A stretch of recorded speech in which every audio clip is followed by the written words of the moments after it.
February 21st, 2019 afternoon session of the Portland City Council. Carla, please call the roll. Fritz. Fish. Here. Hardesty. You gotta say here. Say here. Here. Oh, sorry. You Daly. Here. Wheeler. Boy, this is starting early. Here. Good afternoon. Somebody's happy to see me, Mayor. Good to see you. Yeah. It is good to see you.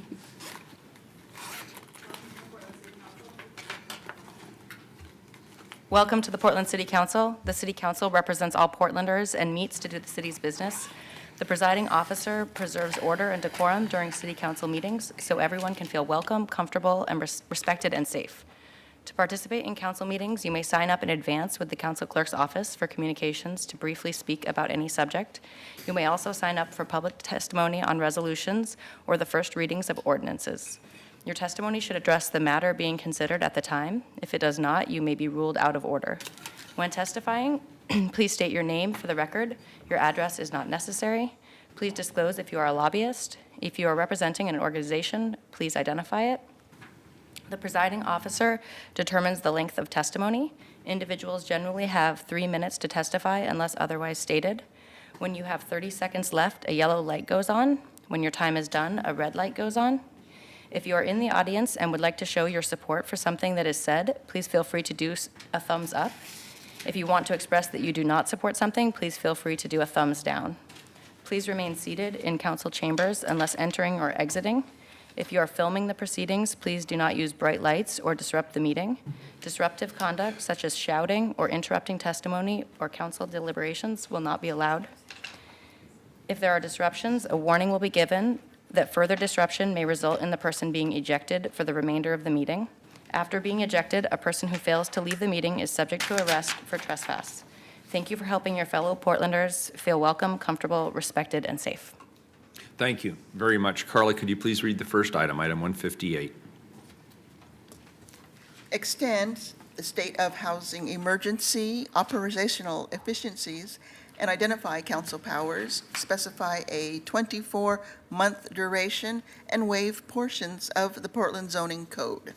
Colleagues, steep rent increases, very low vacancy rates, and housing demand that far outpaces supply precipitated an affordable housing crisis in Portland.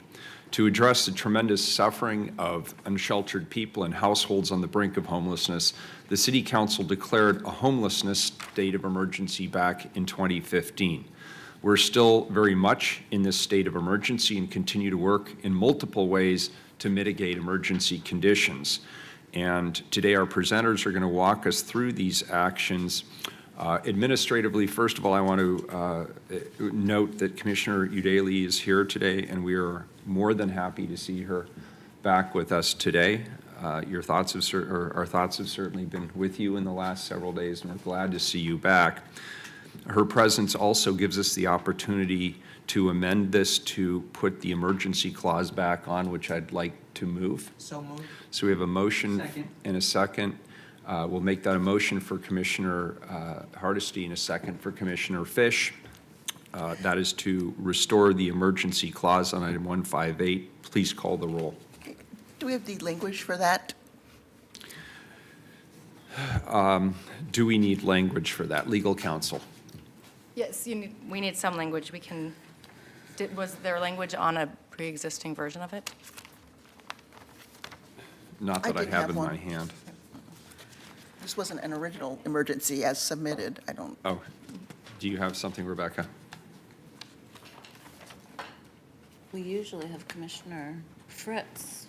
I know, the Yes. crowd. We can add Language. emergency language from, thank you. We just need to declare a reason why the emergency exists, and then we can say that it'll be in The full force and reason effect. for the emergency clause, and just to be clear, the purpose of the clause is so that the ordinance takes effect immediately after passage as opposed to 30 days after the second reading, given that this is a very important issue, given that the passage of this ordinance immediately will allow us to continue the flexibility that's provided for the expedited permitting of affordable housing, that this gives us the flexibility we need in the community to site both emergency shelter and alternative shelter.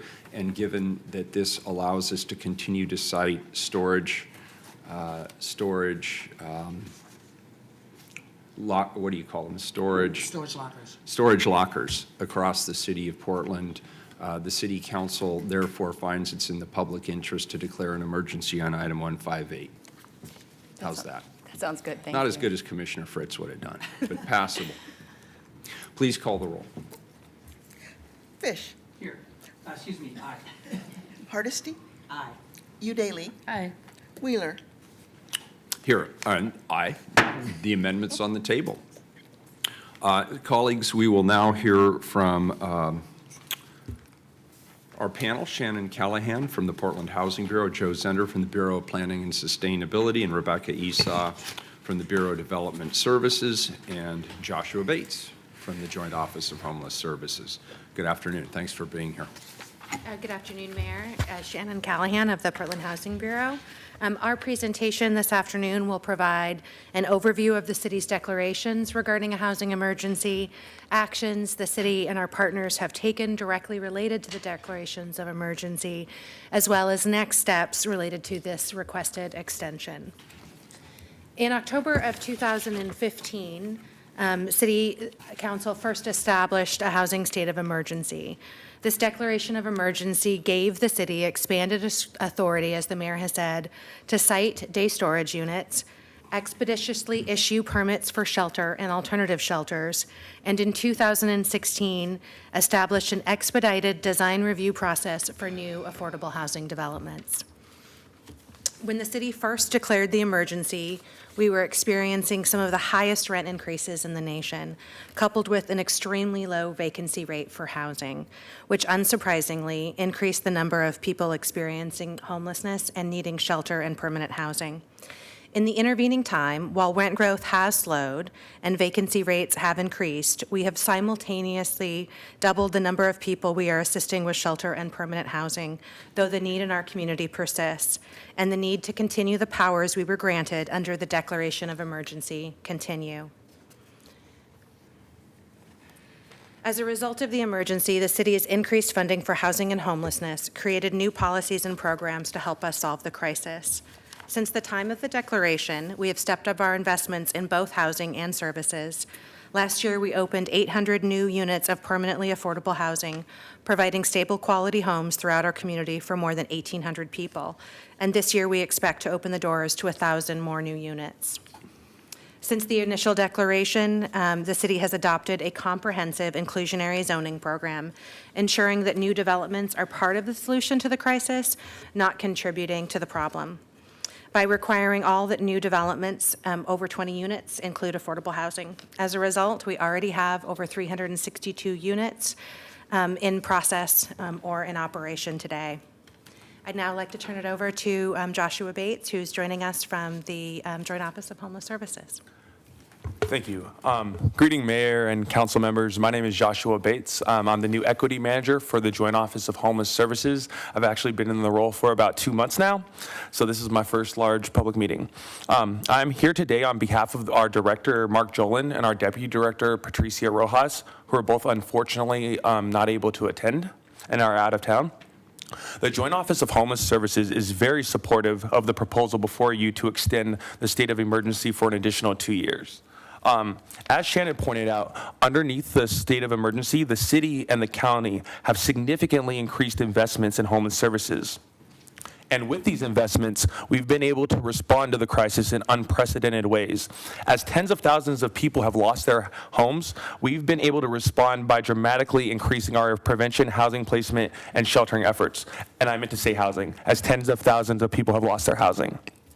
As you can see here, since 2015, we've nearly doubled from just under 3,000 to nearly 6,000 people per year who we are helping escape homelessness through placement into permanent housing. During the same period of time, we've more than doubled from 4,000 to over 8,000 the number of people served in emergency shelter each year. And over the last 2 years, we've started to see real increases in the number of people we're able to help keep the housing they already are in through prevention investments. over 6,300 people last year, a more than 30% increase over 2016. These increases have allowed us to respond to the emergency, but they haven't ended it. We continue to have more than 2,000 highly vulnerable people on our waiting list for permanent supportive housing, and more than 1,300 families with children on the waiting list for help finding permanent housing. And shelter stays continue to grow, now averaging around 3 months. In addition to expanding investments in overall system capacity, the Joint Office of Homeless Services has used the state of emergency to expand the number of emergency shelters in our community at the fastest rate in decades.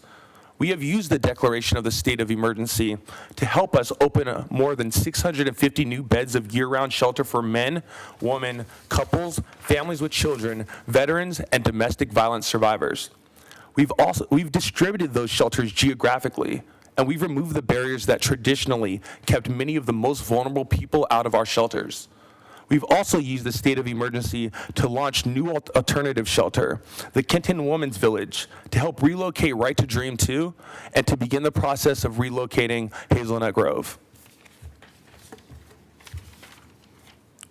That work has led to more than doubling the number of people who have access to shelter each year in our community, and it helped lead to a reduction in unsheltered homelessness and a reduction in unsheltered chronic homelessness between 2015 and 2017.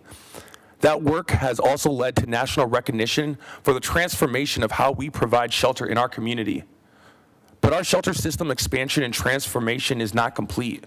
A number of shelters have not yet transitioned from temporary to permanent facilities.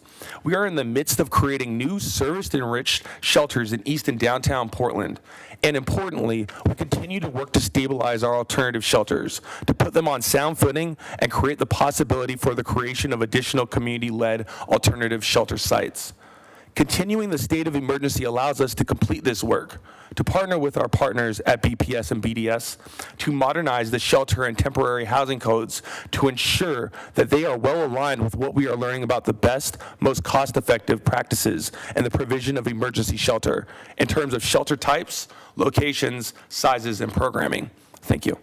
Thank you. Well done. Oh, I appreciate it. That was my first time. Well done. Bravo. Thank you. As Joshua mentioned, making sure that we're transitioning folks out of shelter is really a critical part of this, which is why the city and county's shared goal of supportive housing creation is so critical. It focuses on finding permanent solutions for individuals and families who've experienced chronic homelessness and provides them with affordable, quality housing and services they need to be successful in their housing and in the community. Within 1 year of operation, we already have brought on 162 new units of supportive housing and have more than a quarter of our goal in progress or plans. We also are bringing innovative solutions to our work with new funding from the state, county, and city to create low-cost, innovative models, including 78 new units we recently announced and 2 new developments with Do Good Multnomah and Central City Concern. That brings us actually to the portion of the presentation for Rebecca. Rebecca Esau, BDS Director. The zoning code has several types of review procedures and assigns projects to those procedures. Not to get too much in the weeds, but one of the features of the Housing Emergency Ordinance allows the use of a faster review procedure, a Type 2X instead of a Type 3 procedure. The difference in those procedures is that the 2X still allows for public comment, but it skips the steps and time involved with a mandatory public hearing for a design review. Instead, it's a staff-level decision, so it can be done much more quickly. An example where we used this faster review procedure was the Gateway Park project in the Gateway District. This helped expedite the production of 75 units, 40 of which were affordable units.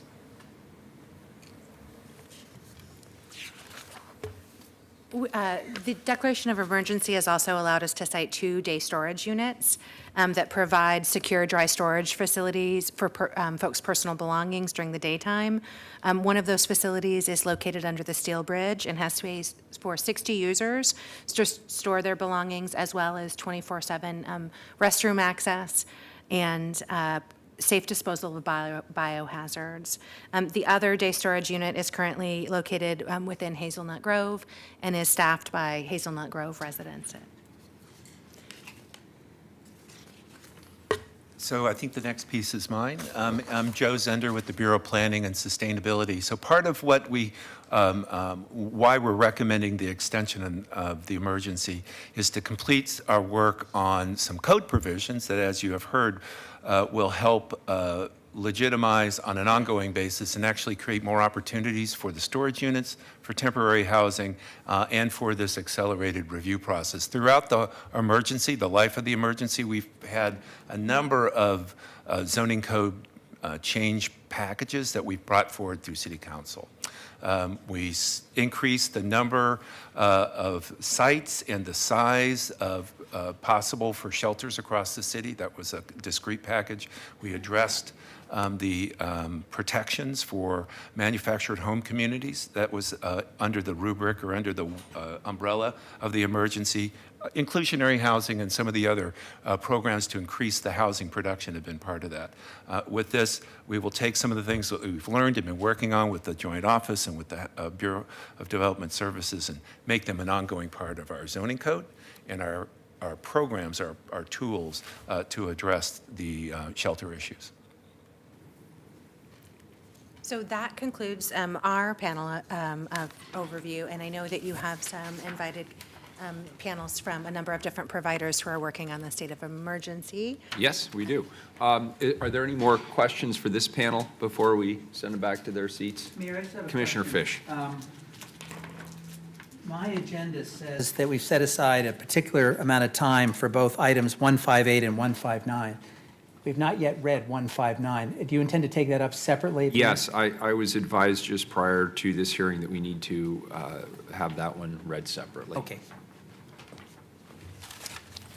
All right, thank you. So we do have one panel of invited guests, Rose Bach from the Catholic Charities of Oregon, Paul Suzy from Transition Projects, Rich Flam from Do Good Multnomah, and Liz Weber from Join. Come on up. Thank you for being here. Appreciate your being here today.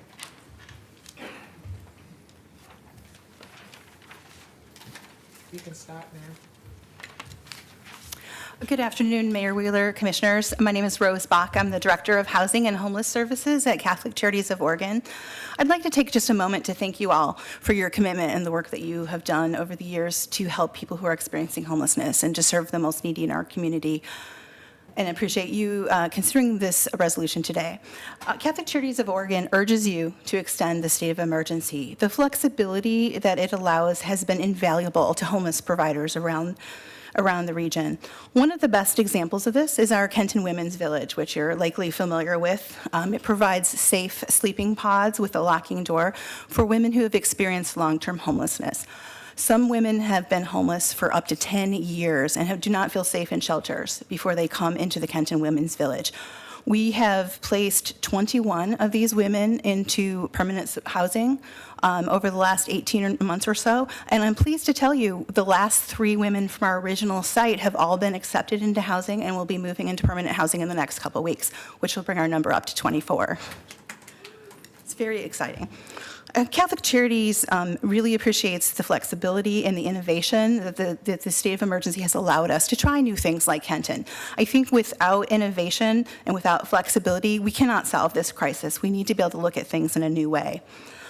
Due to the work that's been happening in the city and in Multnomah County, Catholic Charities has been announced as one of 5 partners for a nationwide initiative through Catholic Charities USA, the Federal Reserve, and several national partners, where we will be working to repurpose church properties to create 250 units of permanent supportive housing over the next 5 years.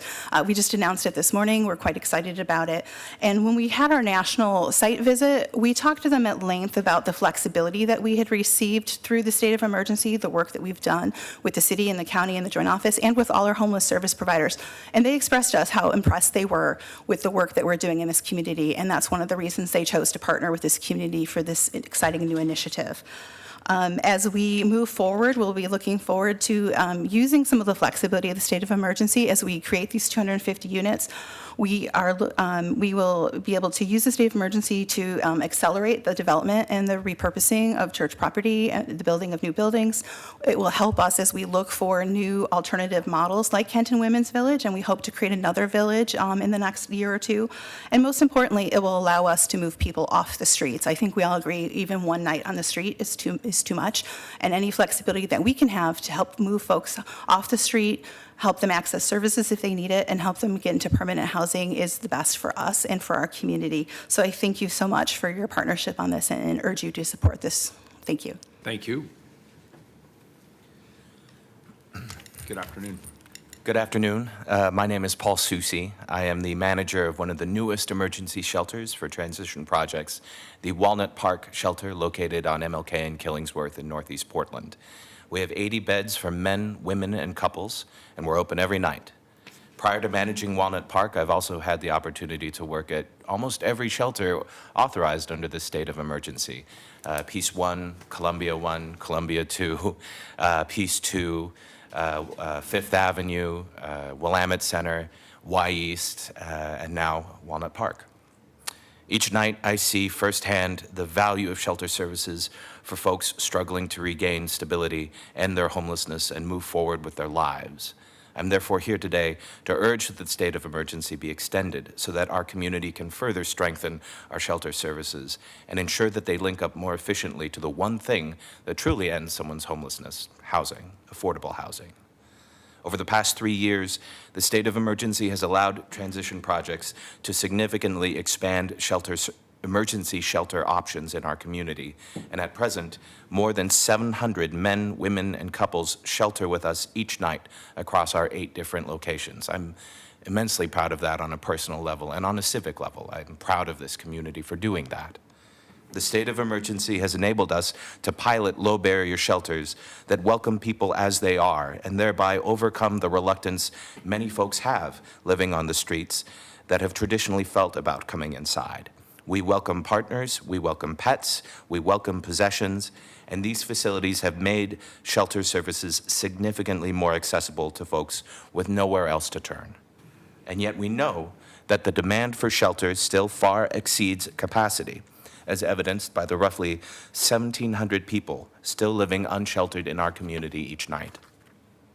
Under the state of emergency, Transition Projects has been able to open new shelters located across the Portland area that cater to the needs of specific populations. The Walnut Park shelter, which I manage, which serves 80 men, women, and couples in North Portland, is an area of this city that has traditionally lacked shelter services. And I'm proud that we're attempting to redress some of the historic inequities of this city that I'm a native to, that area, that neighborhood has experienced for generations. The Y East shelter in East County, which serves over 100 men with priority for those over 55, veterans, and those living with disabilities, and the Willamette Center in Southeast is the first shelter in the county specifically designed to serve single women and couples. These are all innovative facilities. All of our shelters are full every night.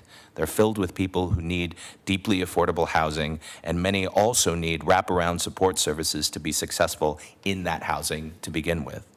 So along those lines, Transition Projects is proud to be working with Oregon Housing and Community Services, Metro, and the Meyer Memorial Trust to help develop LISA, the low-income single adult housing project that will bring 72 units of innovative, deeply affordable housing to the Kenton neighborhood in North Portland by the end of this year.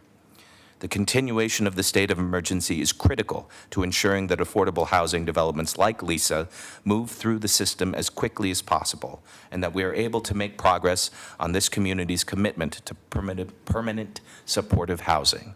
Thank you for this opportunity to speak in support of this. Thank you. My name is Richard Flam. I am the Director of Outreach and Engagement for Do Good Multnomah. Thank you, Mayor Wheeler, commissioners, and colleagues for allowing me to speak to this important issue that we're facing. In 2015, the state of emergency helped Do Good Multnomah establish the first ever veteran-specific shelter in a church in downtown Portland. We have since moved to a larger church in the Hollywood neighborhood due to the great need. That same shelter is also hosting an additional 40 people a night for the duration of the winter months. Do Good Multnomah is also operating a 50-bed winter shelter in partnership with Portsmouth Union Church in St. John's. Like transition projects, we have taken advantage of the state of emergency to expand emergency shelter capacity, but also want to see code changes that stabilize and allow us to make permanent the system's shelter capacity. That's especially true as we partner with Hazelnut Grove to assist in their transition and serve as an organizational partner. We currently operate a Veterans Village in Clackamas County, and we know this model works. However, the codes need to be clear so that we can operate the villages appropriately. Do Good Multnomah is also embarking on a range of permanent housing projects focused on serving veterans. We have recently taken over the operations at Sandy Studios, which is 50 units of supported housing for veterans in the Hollywood neighborhood. We were also just awarded funding by the Portland Housing Bureau to develop a new affordable housing project, which includes a mixture of one-bedroom apartments and SRO units on a piece of church land that will focus on housing and supporting veterans. While we've made a lot of progress serving veterans in our community, Do Good Multnomah shelters operate with a wait list because we're full every single night. And there are more than 400 veterans in the city of Portland who we know are in need of permanent housing. The crisis for our veterans experiencing homelessness is not over.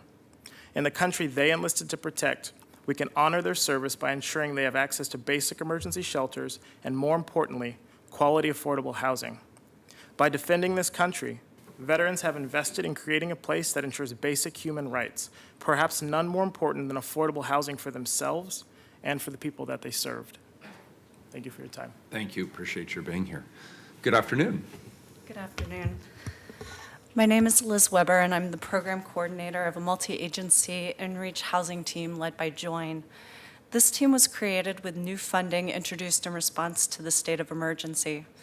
The in-reach team brings housing placement services to people staying in 2 shelters, 1 day space, and 2 alternative shelter communities, Right to Dream 2 and Dignity Village. Join also provides on-site organizational and services support to Dignity Village. The funding that came through the state of emergency helped us meet some of the growing need that we see on the streets and in alternative shelter sites, and critically has helped to expand the reach of 3 culturally specific organizations, NARA, El Programa Hispano, and the Urban League of Portland. Their work with communities that are significantly overrepresented in the population experiencing homelessness is so important in addressing disparities in outcomes for these communities. Along with our other in-reach partners, Catholic Charities, TPI, and the YWCA, as well as Join's outreach team, hundreds of people make the transition from homelessness to permanent housing each year. We know that traditional shelter doesn't work for everyone, and groups like Right to Dream 2 and Dignity Village have organized in response to the need for more safe spaces to rest at night and more options to find consistency, stability, and community. We should support the efforts of people experiencing homelessness to organize and create alternative options. At the same time, we should also provide meaningful routes to permanent housing, meaning deeply affordable and supportive housing to the people staying in these sites. There are 3 gentlemen from Dignity Village who recently have had the opportunity to move into permanent housing with the help of the in-reach team. Each had been living in the village for 5 years or more, and each one has significant health issues. 2 use wheelchairs, and 1 was waiting to move into housing to schedule surgery on both his knees. All have Social Security disability income, but none were able to afford private market rent. Permanent supportive housing through other Join program, coupled with long-term rent assistance vouchers, provided opportunities for 2 of the men. The PSH retention services attached to these vouchers have meant that they're getting the support they need to improve their health, connect with community, and keep their housing. Flexible in-reach funding provided a longer-term shallow subsidy for the 3rd gentleman, who is on many subsidized housing wait lists, but might not have survived the wait because his health issues are so severe and his care depends on electricity. We encourage the city to take whatever steps it can during a continued state of emergency to support the efforts of the homeless community to explore alternative shelter opportunities and to facilitate the creation of deeply affordable housing, especially supportive housing. We know that when we make the right resources available to people, they are successful in ending their homelessness. A continued state of emergency would help make those tools available. Thank you. Mayor, I have a Thank you. Commissioner question. Fish, you bet. Thank you for an excellent panel discussion. I want to ask the gentleman from Do Good so you focused on the need to provide housing for 400 veterans who continue to be homeless. Under the Obama administration, when President Obama made a commitment to end homelessness among our veterans, we had a superb tool called the VASH voucher, which allowed us to provide services and housing for our veterans. How are we doing under this administration in terms of getting VASH vouchers? Thank you, Commissioner, for the question. I see that particularly at our permanent housing in Sandy Studios, that a majority of the individuals are utilizing the HUD VASH voucher. And indeed, we try to use that as much as possible in terms of supportive housing. So I do see it continuing. Okay, thank you. Commissioner Hardesty.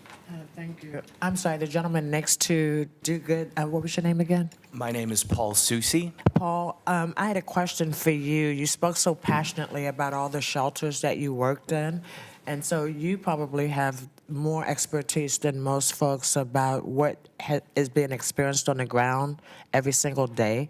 Can you give me some sense of what's been different now that you're managing this new shelter in North Portland?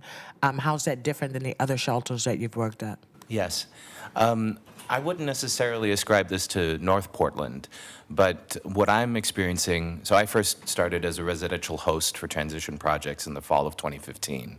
I advanced from frontline staff to management, which is one reason why I'm proud of the organization, that they're open to that. And I don't even have a college degree. But what I've seen since 2015 is a massive escalation in mental health crises and substance abuse issues. The emergency shelters, the low barrier shelters, are dealing with this every night, and we work with the police non-emergency line. We work with Project Respond. We work with Unity. We work with Cascadia. All of our community partners, and everybody is understaffed. Everybody is hungry for more resources. And it can be very dehumanizing for someone to experience a mental health crisis and be told, I'm sorry, you're going to have to wait 6 months, or, there's just no room at Unity tonight, or, what have you. Thank you. Could I ask a question related to that? Because that's a provocative question. And we certainly hear, at least anecdotally, and our last point in time count, not the one we just completed where the data is still outstanding, but there was a significant increase in self-reporting of health issues, particularly mental health issues and alcohol and drug addiction. You're telling us that the resources that are available to address those issues are currently under-resourced, they are overworked. Are there other strategies that you would suggest we take in the meanwhile to help reverse this tide? I'm afraid I don't have a comprehensive strategy to suggest. All I can continue to urge is what I tell my staff and what I tell community partners is treat people like human beings, because every story is unique and different, and everybody's challenges are multifaceted and unique to that person. And so coming up with one-size-all-fit solutions can, in my experience, has caused almost as much trauma as the original trauma itself. Thank you. I can certainly see why you were promoted, because, I like your style. Thank you. Thank you. Thank you. Thanks, all four of you. Any other questions for this panel? Thank you very much. Carla, do we have people signed up for public testimony? Yes, we have one person, Lightning. Very good. Come on up.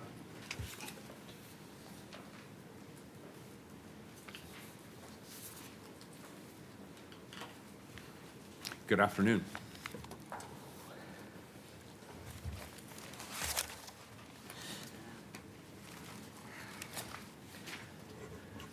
Good afternoon.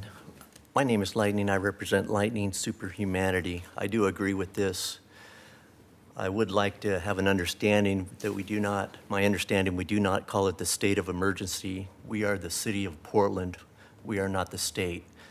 I don't see how we can declare a state of emergency. That's my opinion, and that was brought up in the past, that that would change by the governor. Moving on is that I think, as the gentleman spoke on the shelters, has been one of the most beneficial things in the city that we didn't really have before, and I think they're beginning to really refine the shelters into an experience that people actually want to go there, use the services, and then again, as stated, move up in some type of affordable permanent housing. So I do commend you on that. And again, I commend the thinking behind it to spread these shelters out, farther out, in different locations to give the people the ability to stay in maybe the neighborhoods they're homeless in. And I think that's really been effective. From my opinion on the affordable housing bond, that's been the best thing that's ever happened to this city. And as you know, with Metro combining, the dollar amounts and the resources are there to get that housing implemented. That was the key. I'd also like to follow in the footsteps of Bill and Melinda Gates.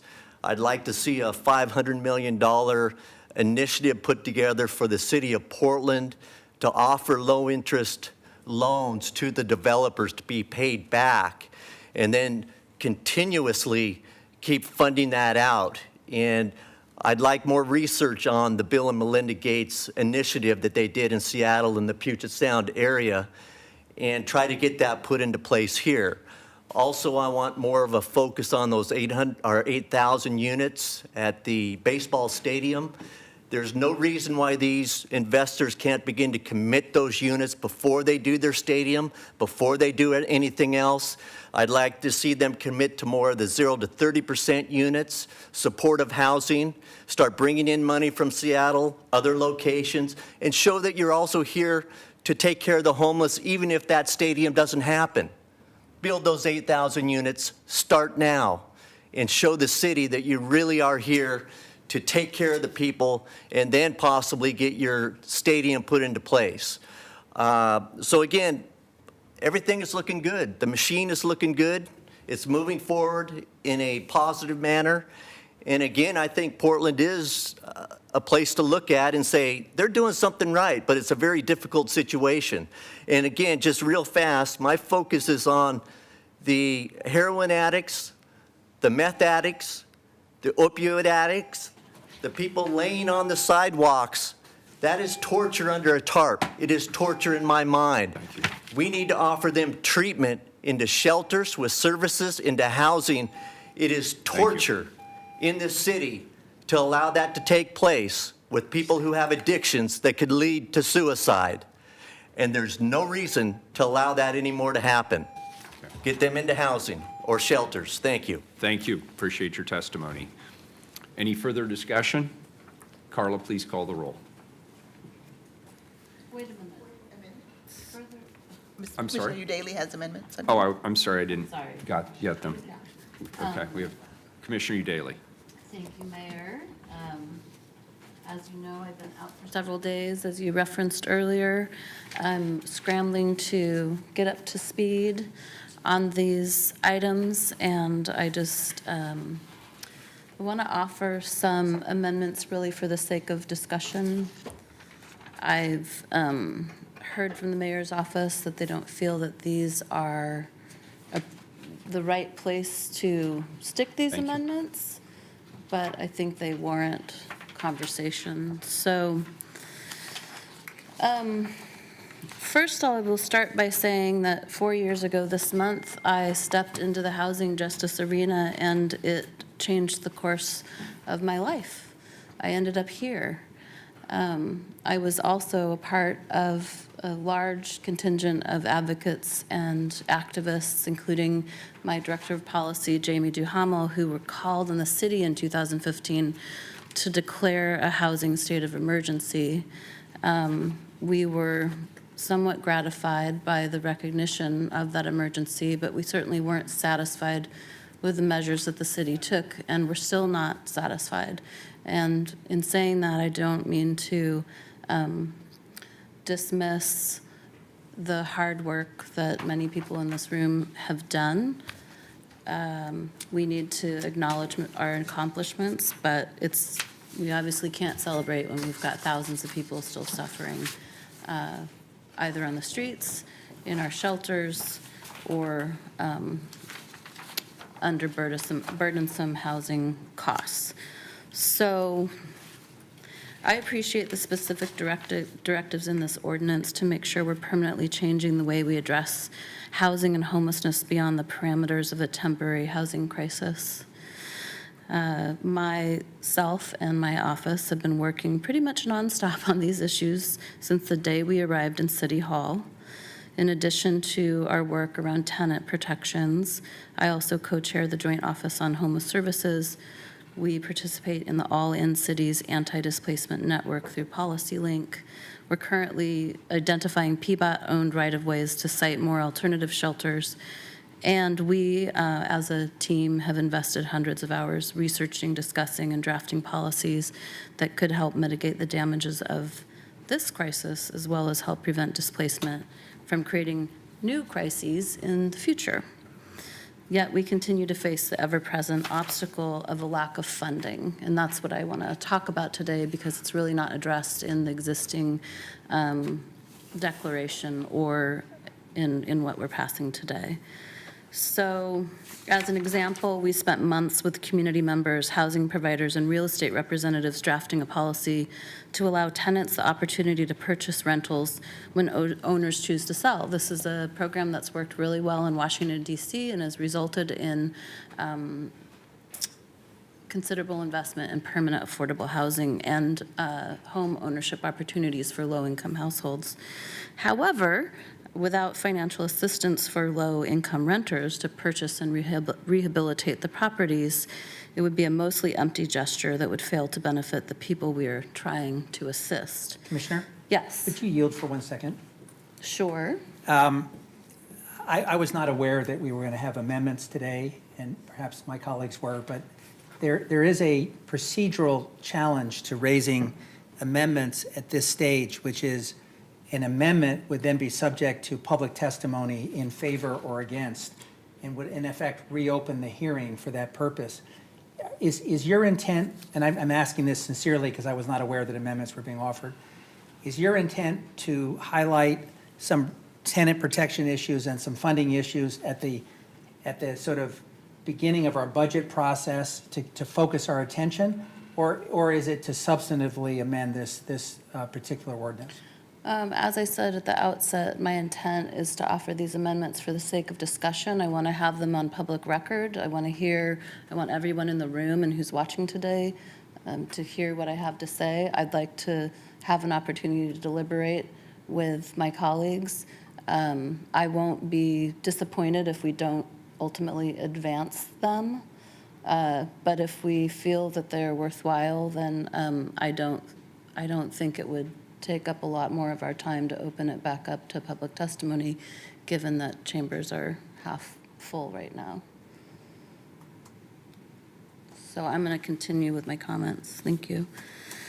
Another example of something that we would like to see is universal eviction defense. We know through a large study done in New York that it saves money and externalized costs when cities fund lawyers for tenants facing evictions. This anti-displacement strategy is highly effective for both the tenants and for city budgets. However, as 80% of evictions are due to non-payment of rents, the program can only be successful, like it is in New York, if funds are available to help cover those gaps. On average, we could spend a few $100s to prevent an eviction instead of the thousands in services to families that we spend after they have lost their housing. When reviewing this ordinance, I noticed that there's no language around identifying ongoing revenue sources that can help solve these problems. Our office has submitted a directive to develop in this budget cycle to identify the feasibility of a vacancy tax. And so I'm just going to read the amendments into the record. And if anyone has comments or questions, I'd welcome them. Excuse me, may I? Commissioner Hardesty. Are you going to move your amendments, or is this just for the public record? For sake of discussion, yeah. So number one, Well, and I'm not even going to read them as amendments. This is what I want us to consider today and moving forward. We don't have revenue sources specifically identified to fund solutions to homelessness, displacements, and housing affordability. So many housing-related policies and programs cannot be implemented or expanded. It makes perfect sense to me that today, as we reconsider this housing state of emergency, that we'd be talking about how we're going to pay for all of these things. Funding for policies and programs such as tenant opportunity to purchase, universal eviction defense, rent subsidies, alternative shelter resources, hygiene resources, and stabilizing it and expanding the funding for the Joint Office on Homeless Services is critical to further our goals of minimizing the impacts of the housing crisis. So what I would like to see is the Revenue Division in coordination with PHB and others as necessary, identify potential new revenue sources such as a vacancy tax, other taxes or fees that would bring in at least $50 million annually to the city's general fund that can be specifically allocated to fund housing services and housing policies and programs, and report back to council on their findings within a year. It's been suggested that I should advance these during the budget conversation, but I really didn't feel like letting this conversation go by about the housing state of emergency without raising these issues. Mayor? Commissioner Fish. First of all, I want to thank our colleague who was genuinely missed this week. Although, thank you for giving us regular updates to us and to the community on your son's well-being. I appreciate that you have placed these issues before us. I had a conversation with Chair Kafori recently where she indicated to me that she's part of some broader conversations about how to get a dedicated revenue source for the services side of supportive housing. And there is some interesting work being done in thinking about that. We have also, as a council, clearly indicated our desire to allocate a small portion of our tourist taxes to cover services. Again, a part of our strategy which currently is unfunded. And I appreciate that you are framing these issues as issues of concern. I commit to work with you during the budget process to identify new revenue sources. One of the things I'm concerned about is, as I read the numbers, including the available one-time and ongoing resources, if we simply fund the Joint Office of Homeless Services at last year's level, we may be in a situation where we actually have no money to carve up. And that's not sustainable, even though if I had to take one last dollar that was available, I would invest it in addressing homelessness and the crisis on our streets. That's not sustainable. So building on the momentum we had, particularly with the Metro Housing Bond, and I think the appetite and willingness of coalition partners to be helpful, I appreciate you flagging this issue, and I think it's something that we should sincerely address during the budget process and beyond. And so I appreciate that you have placed this in the record. Thank you, and I'll just say I'm painfully aware that it's unlikely that we will have any money to carve up, to dedicate to the kinds of additional policies and programs I'm talking about, which is why I wanted to raise the issue of a vacancy tax. As my chief of staff loves to say, we can't solve a dollar's worth of problems with a dime, and we have to start talking about other revenue sources. I would like to chime in here if I could for just a minute. First of all, thank you for bringing this forward, and I concur with the sentiment that you've described. Almost coincidentally, every meeting I've had today has been about substance abuse or mental health issues, other public health issues that are clearly impacting people on the streets. We are constantly looking for resources to address the homeless crisis, which I think most people would acknowledge is the issue. It is the number one issue that we're facing right now in this city, and it's something I hear about every day. I am wondering if there is a way to compromise here to both agree to the intentions that you've put here on the record and have that seriously looked at during the budget process. And I know there was the directive to develop that was put into the record for the budget process, but it's somewhat narrower than the scope of this. So I'm wondering if there is a way we could sort of do a friendly amendment on that directive to develop to include this broader sentiment. Would that be an acceptable compromise? That's really more than I expected, Mayor, and it's very appreciated. Could I hear from somebody is there somebody from the Revenue Bureau here? I thought I saw Jennifer floating around somewhere, our CFO. Well, why don't we do this? You'll have my personal and very public commitment that we will address this, and we will look at this in the context of the budget process, and I look forward to working with you and all of our colleagues on this. And I agree with what Commissioner Fish said. I think there are multiple tables where these conversations are taking place. Let's see if we can lead them all into one cohesive conversation. But I agree with the sentiment that you put on the table here. Thank you, And I'm Mayor. appreciative of it. Please call the roll. Fish? Well, I think we have to begin our comments by squarely addressing the concern that Lightning has put on the table. And one of them, and Lightning is one of my favorite people who regularly participates in our deliberations because he always has something interesting to add. And he wondered why we're calling this a state of emergency when we're, after all, a lowly city. And it occurred to me that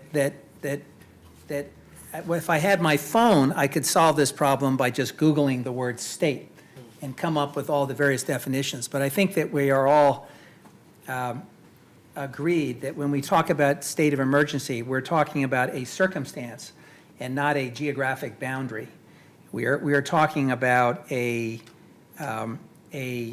situation that has evolved, and we're not impermissibly treading on boundaries established under the state constitution. That said, I just want to go back in time 10 years ago, which happens to be when I first joined this city council. And it's an important perspective, I think, to recall our past as we chart our path forward. There were cranes in the air 10 years ago, but the only cranes in the air that I remember were for affordable housing development, which is actually pretty extraordinary because given the collapse of the tax credit market and given all the funding challenges, it's amazing that anything got built 10 years ago. But we did not have hotels and commercial buildings and market rate residential buildings going up on every street corner. 10 years ago, we had affordable housing, maybe. And we were grateful in those days for the Obama stimulus money. And we were also grateful for an incredibly resilient community that was skilled, particularly our nonprofit partners, at weathering all the odds and getting product built. What happened is we had a recovery from the worst recession in our lifetime. And that recovery hit Portland with a vengeance. And it produced one of the great sustained periods of growth. Our economy has done wonderfully well during this time. Many of the plans that people have put in place over the last 20 years came to fruition. We started seeing jobs moving here and the unemployment rate come down to very enviable rates. But there was a price to be paid for that prosperity. And that was, we ended up bidding up the price of land and market forces kicked in. And as a result, too many people found themselves unable to afford to live here. And that is what ultimately triggered a state of emergency. It was a recognition that too many of our neighbors couldn't make their rent payments, couldn't find an affordable place to call home, and that the market was in effect too robust, leaving too many people in its wake. I was very pleased that Director Callahan gave us the PowerPoint because the numbers tell an important story. The combination of the impacts of inclusionary housing, of focused and sustained investment of urban renewal resources and other resources in affordable housing development, the commitment that we made to 2,000 new units of supportive housing, the reduced barriers to siting shelters, and the renewed conversation about asking every neighborhood to come forward with a creative way to do their fair share of addressing this crisis is bearing fruit. What we've learned is that this crisis is not over and will continue for some time. Today's proposal is to extend the state of emergency for 2 years. That may or may not be enough. My guess is it won't be enough. But it is important that we give clarity to decision makers that we are going to be operating under these rules. And as Joe Zender pointed out, it's important that we bake into our code some of these changes to really get some efficiencies in how we do our development going forward. I have visited most of the West Coast cities that are dealing with the same crisis that we are dealing with. In Los Angeles, the city of Los Angeles is spending literally billions of dollars to address this crisis. And yet per capita, they have over 2 times the number of homeless individuals as we have in the city of Portland. The city of San Francisco is dealing with, on a much grander scale, this contradiction between being a city with an enormously productive economy on the one hand, with high-tech millionaires being minted every day, and a huge problem with homelessness and a lack of affordability. The city of Seattle, which I visited recently, has a huge problem, and it seems, in my view, harsher.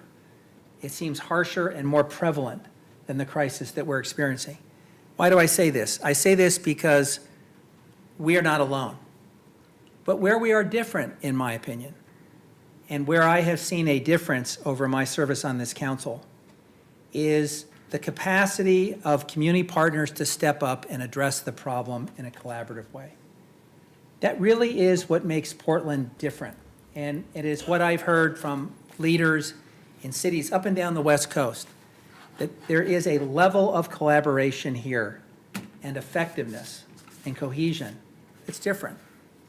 So we celebrate that, and we thank today all of our nonprofit partners who are well represented in the panel for the good work they're doing. We extend this state of emergency because we continue to need to have these new tools. And as Commissioner Udaley has reminded us, this challenge that we face goes well beyond what's in this ordinance and is reflected in many other parts of our code.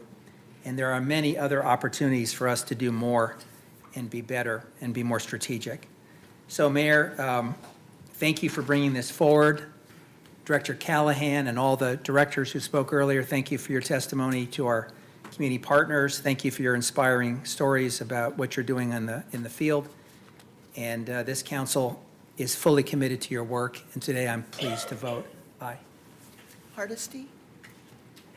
Thank you. I also want to thank the panel and Director Shannon Callahan for an extremely important conversation and information that was shared. I want to also say that I guess I share Commissioner Udaley's concern about whether or not we're moving the goalposts. With all due respect to all the people who are working their hearts out to try to do the best they can with the limited resources that they have, the reality is even the term affordable housing is an oxymoron, because I can't tell you what's affordable for you, just like you can't tell me what's affordable for me. And we have a lot of housing that's posing as affordable housing that working people simply cannot afford to live in. And so we have to do a better job, we, the city, of really being able to identify really what does an affordable housing, what does a unit that people can afford to live in look like? What does it cost? What are the services or supports that they need in order to be able to productively live in that property? And so as the newest member of this council, I know people are working their hearts out on this issue. I know that we're throwing all the resources at it that we possibly can at this moment, But I just have to tell you, I'm concerned that if at the end of the day, we still have people who work 40, 50, 60 hours a week and cannot afford to live in the city of Portland, we got a problem. And today, that's the problem that we have. Yes, are there people on the street who need mental health services? No question. Are there people that need alcohol and drug treatment? No question. But most of the people that I interact with, those are not their issues. Their issue is they're working 2 full-time jobs and cannot afford to live in the city that they were born in, that they grew up in, that their families own property in. And so I hope that whether it's through the budget process or some other mechanism, that we get real about really what are we doing? Because when I see apartments that are being sold as affordable that are $1,200 for a studio, I'm like, are you kidding me? Who's that affordable for? We must do better, and we must really make sure that we're holding developers accountable. When Lightning said give developers money, I was like, are you kidding me? I think they've made enough money. I think what we should be doing is trying to figure out how we can capture some of the federal tax money breaks that these big-time investors are getting to use the Opportunity Zone downtown Portland so they can make a bucket load of more money. If we as a council can't figure out how do we capture some of that money, because all they're going to do is come in and build more expensive stuff that none of us can afford to use. And so, yes, we do have an emergency. Yes, we must do more. And yes, I vote yes on this particular measure. Thank you. Daly? Well, thank you again, Mayor, and thank you to my colleagues for entertaining my proposed amendments. I look forward to further discussion. Thank you to Director Callahan and Esau and city staff and panelists today. I want to go back to the state of emergency. What we were calling for was a rent freeze. We were calling on the city to recognize that we were dealing with a man-made disaster. And while we could not advance that particular cause, I'm somewhat gratified by the actions in the state legislature to place a cap on rents. Although I think it's too high, as I think everyone knows. And I would really, we were also calling for the legislature to stop holding our regulatory tools hostage and give them back to us so municipalities could manage their unique challenges. And that includes rent control as well as setting just cause standards for no-cause evictions.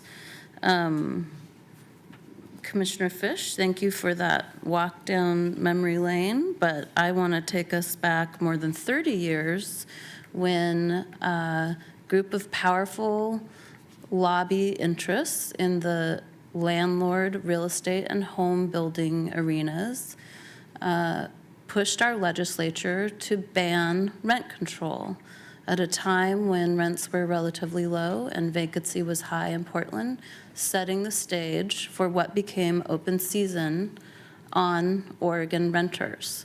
Portland currently has the highest number of cost-burdened households among, 6 or 7 different cities. It's higher than Seattle, Austin, Salt Lake City, Nashville, and Indianapolis. So it is particularly bad here, and I believe it's because, in no small part, we have not been allowed to regulate. It seems that most of my job is making up for the failures of capitalism. It is very frustrating that we rarely get around to the conversation of actually fixing the system, and most of our conversations are focused on policies that really serve as Band-Aids to a flawed and broken system. So I'm also looking forward to some of those conversations. As a tenant advocate, The most frequent response I heard from people, other than if you can't afford it, just move, was, it's economics 101. It's all about supply and demand. Well, newsflash, we have a supply.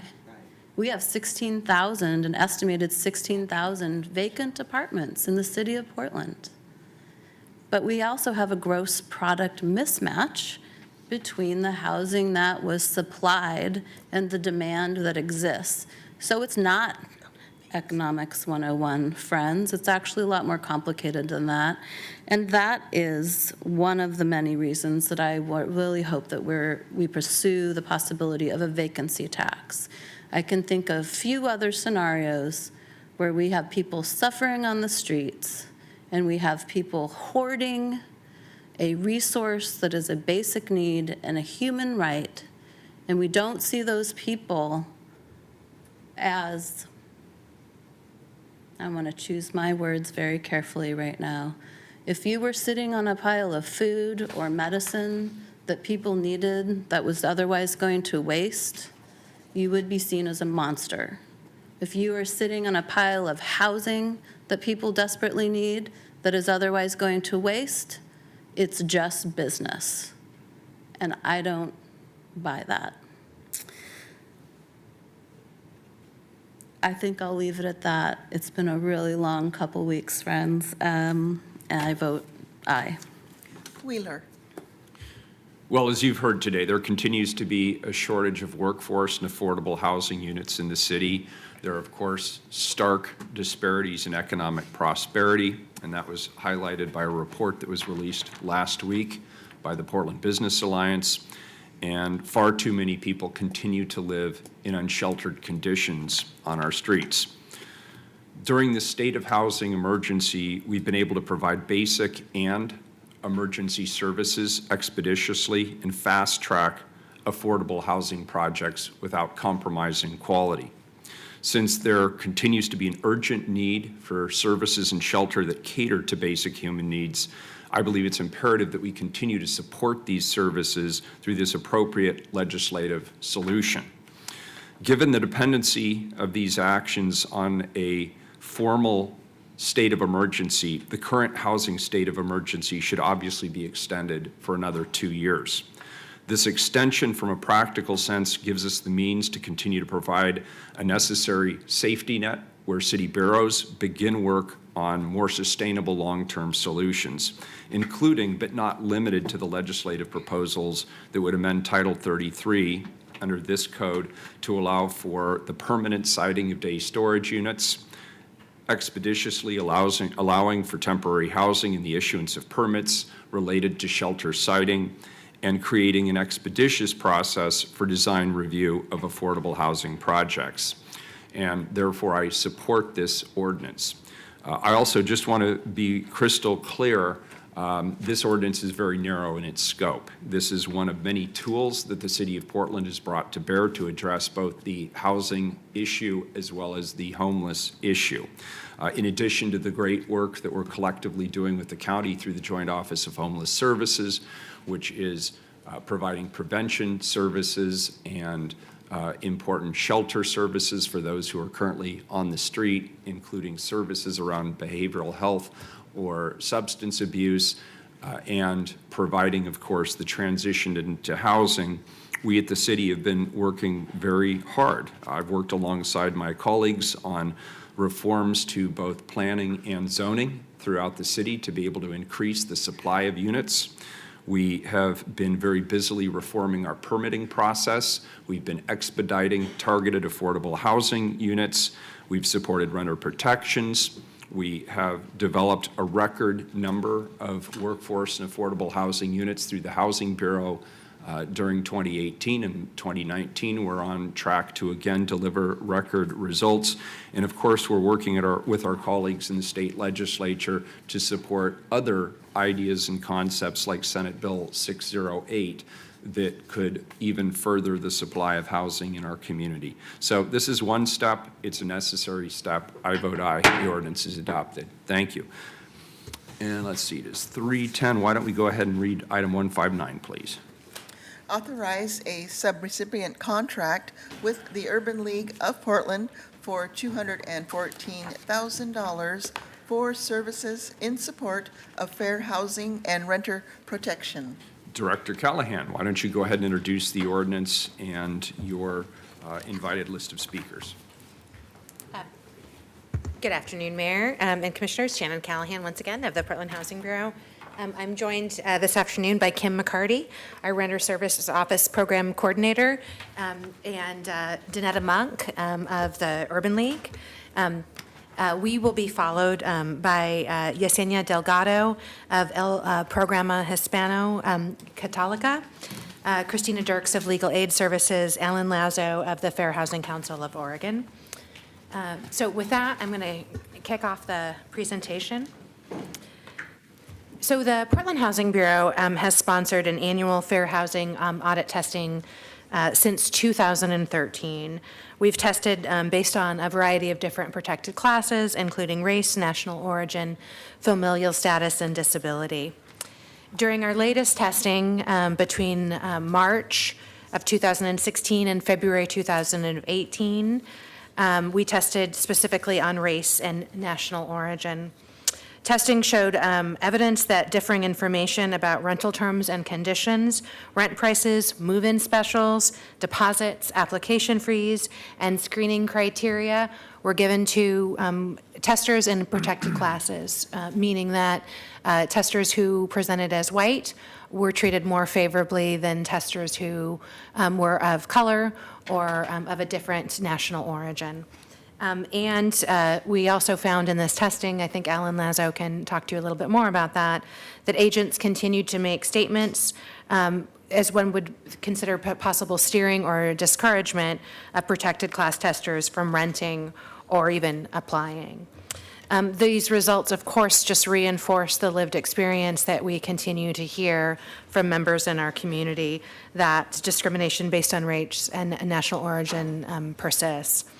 When reporting the findings on the recent audit testing, Fair Housing Council of Oregon also presented us with a comprehensive report and a series of recommendations, including increasing access to legal services, culturally sensitive services, and providing incentives for private attorneys to accept fair housing cases.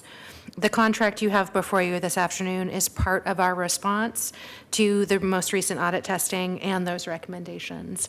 And with that, I'd like to introduce Kim Mccarty of our Renter Services Office. Thank you. Good afternoon, Mayor and Commissioners. I'm Kim Mccarty of the Portland Housing Bureau. I'm the contract manager for this new subrecipient contract for fair housing enforcement and education with the Urban League of Portland. This contract for services tries a new approach of working with culturally specific provider to offer advocacy and support to renters who believe that they may be facing housing discrimination. Through a competitive solicitation process, the Urban League of Portland was selected, and one of the strengths of their proposal is that they have a partnership with Programa Hispano Catlica, Legal Aid Services of Oregon, and the Fair Housing Council of Oregon. The goal is to reach currently underserved Black and Hispanic families. 55 households that have experienced housing discrimination will receive a suite of services, including fair housing enforcement, education and counseling, and rent assistance to ensure their long-term housing stability. Donette Monk here today from the Urban League of Portland will further explain the Urban League's concept and for the program structure and offer insights into the fair housing issues that their clients experience. Thank you. Good afternoon. Can you guys hear me good? Yes. Okay. Thank Good you. afternoon, Mayor Wheeler and Commissioners. I'm happy to be here today. Again, my name is Donette. I'm from the Urban League of Portland, and I manage our outreach and housing programs. We're really excited to be in partnership with Legal Aid Services of Oregon, Programa, and the Fair Housing Council to kick off our tenant Protections Collaborative. Elected officials in the community should support this collaborative because based on the fair housing audit results, Portlanders experience housing discrimination based on race and national origin more so than any other factors. This audit is a result and reason why PHB created a grant, and our collaborative is a direct response to the most common types of housing discrimination for Black and Latin families. It will allow more tenants to understand how to use the legal process to fight housing discrimination and signal the large housing provider market that Portland is not a place that they can get away with unfair rental screening and treatment of residents. The collaborative will work with Black and Latinx participants who are seeking support related to housing discrimination. We will work with the community members who may not otherwise feel empowered to take legal action or seek advice, and we will host Know Your Rights trainings for community members to become more knowledgeable about renters' protections. The Urban League has operated housing programs and served the community for over 40 years, and with recent expansions to our housing and homelessness outreach programs, we hope to meet the needs of community members. With this collaborative, we will all, as a part of the collaborative, Legal Aid Services, Fair Housing Council, Urban League, and Programa host a bi-weekly meeting and staff each case. Each client who accesses this collaborative will have access to an attorney and legal representation if discrimination is founded and legal action is recommended. Clients will also have access to wraparound services at Programa or Urban League of Portland. We and our partners are committed to end discrimination, displacement, and segregation of Black and Latinx communities. This investment, emphasizing the enforcement of laws that Urban League has been working towards for years, is a small but critical step towards the promise of fair housing for all Oregonians. We believe that this pilot will function as a catalyst to empower our own communities to realize their rights. Thank you. Thank you. Mayor. Commissioner Hardesty, then Commissioner Fish. Thank you, Mayor. Thank you so much for your presentation. Director Callahan, I believe, and I want to check my own knowledge, that for the whole 30 years I've lived here in Oregon, African Americans and Latinos have been discriminated against in trying to obtain housing in Portland. Am I wrong? Not to my knowledge, Commissioner. I hope I did not mean to imply that in any way, but no, definitely, that there has been no downturn in discrimination. And so, thank you for that. I thought, well, maybe it's just me. Maybe I just don't have my facts straight. And so we are in a housing crisis. It is really, really difficult for working people to find a house that they can afford to live in. Right. And so I appreciate this proposal to provide legal assistance, but I'm looking at it from the other shoe. If I've got kids and I need a place, right? What's the incentive for me as a community member to go jump through all the hoops, right, to actually hold this place accountable?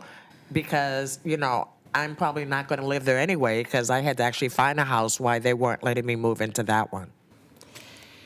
You know, I would love to also ask you to ask that to the partners who are working directly in the field with folks who are facing discrimination every day. But I will tell you, without an ability to enforce rules on the books, you know, what's the point? I mean, I think we have fair housing rules. We've had them for over 50 years in this country. We've seen less resources actually go to enforcement. The only real process, I mean, there are some attorneys who will take these cases, but the only real process to enforce is really through a HUD or a BOLI administrative process, and primarily right now, HUD. And so when folks do have situations that they are willing to take the next step, and they do want to say, yes, I was discriminated against, and yes, I need recourse, we want to be able to provide an avenue for that. These cases also help establish precedent, frankly, and make it clear that these actions that people are seeing are actually violations of the Fair Housing Act that can warn and educate future landlords that those actions are not acceptable. So, you know, I think it is a broader, a way of addressing one facet of the problem. And I know truly, yes, we have access issues and we need more affordable housing, but we need to make sure that people are actually having the opportunity to get in that housing. And let me just say, I'm sorry if my presentation implied that there was any difference. These testings are moment in time snapshots, and they're meant to help us guide with future education and other program activities. So thank you for the question, though. Mayor. Commissioner Fish, then Commissioner Hardesty. Thank you. Udaly, I'm sorry. Commissioner Fish, then Commissioner Udaly. Okay. It's a common mistake. I have, Sorry. I think, three main questions. Two are clarifications, and then the third is actually related to what Commissioner Hardesty mentioned, because it's a way of magnifying the impact of testing. In the briefing materials that I got for this, it says the Urban League is getting $214,000. It says that the three partners are getting $137,000, but says the program budget is $301,500. So, where am I misreading this? I'm looking up the budget right now. And my presumption is that some of the additional money is coming from other sources. Additional money beyond the $214,000? Yes. So that would be the likeliest answer, that there's another stream of funding.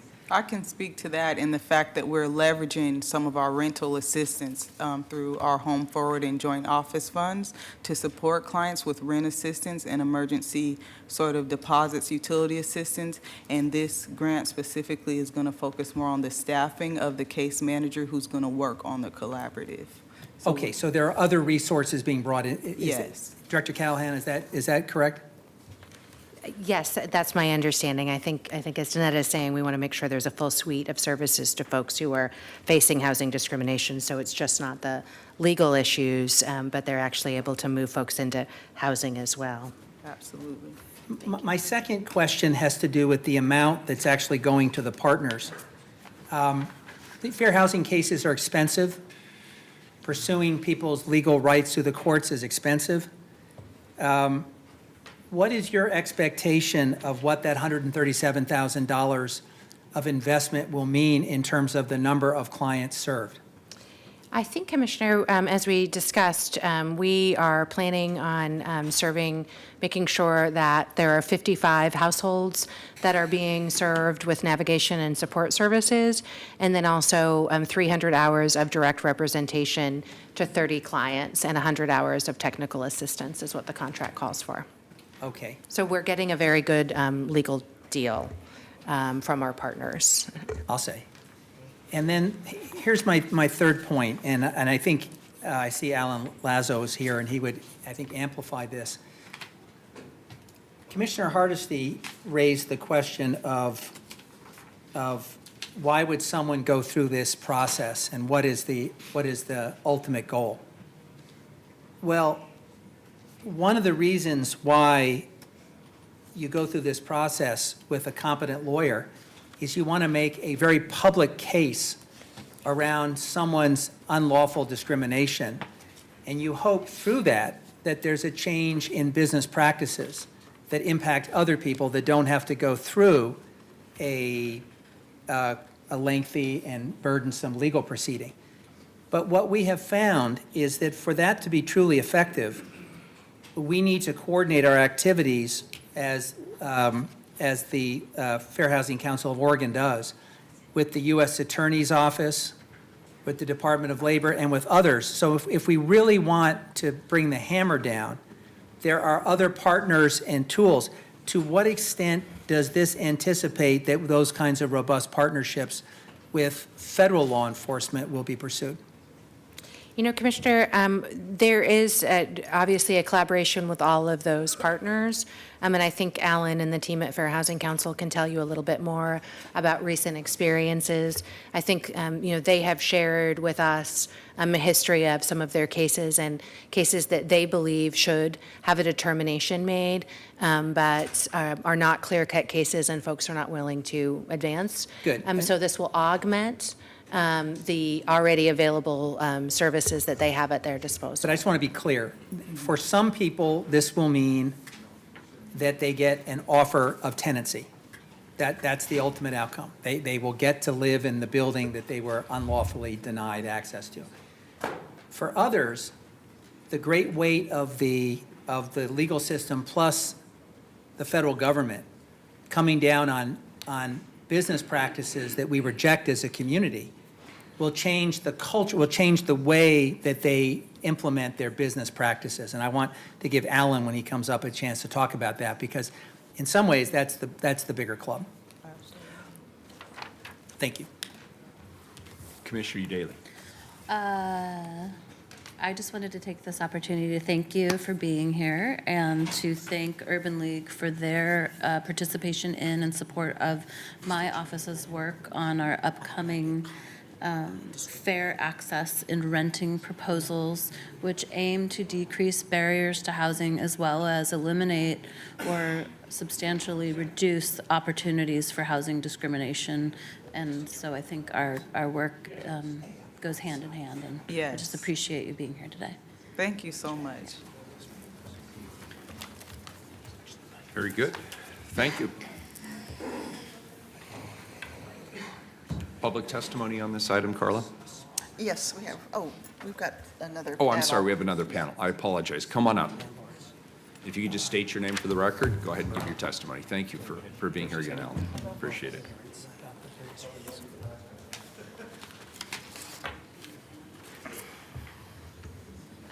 Buenas tardes, Mayor Wheeler and Commissioners. I just wanted to do a quick follow-up to the work that has already been discussed. I am the Housing Services Program Manager with the Programa Hispano, and the Programa Hispano just is really committed and thankful that the city is taking on this work to try and mitigate some of the issues that have come about due to housing discrimination. This is extremely, extremely important and very delicate work for us because for years now we have heard stories of participants that are coming into our office sharing their stories around housing discrimination.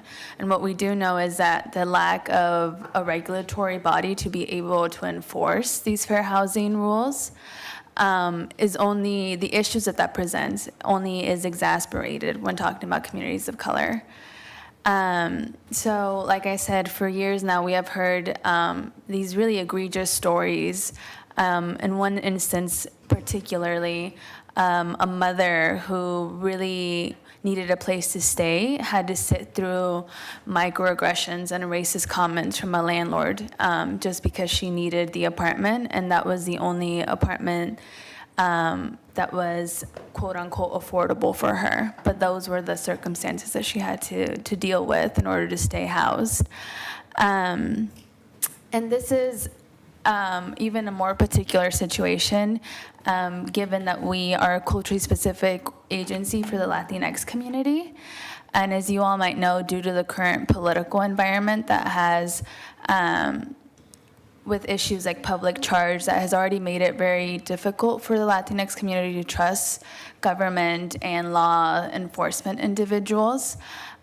This would make them Latinx individuals who are experiencing this housing discriminations even more hesitant to be willing to come out and speak against it. So I think that this is why it's crucial that El Programa Hispano, a Latinx culturally specific agency that is in the community for the community, and due to all the trust that we built, that we have positioned ourselves really, really well to be the navigators who kind of screen participants, provide trauma-informed and culturally specific case management, wraparound services for these participants who then can seek mitigation with the attorneys that we're working with. So we just thank you for your support. We are very committed to this work because we deeply believe that it advances racial equity and housing justice in all of our communities.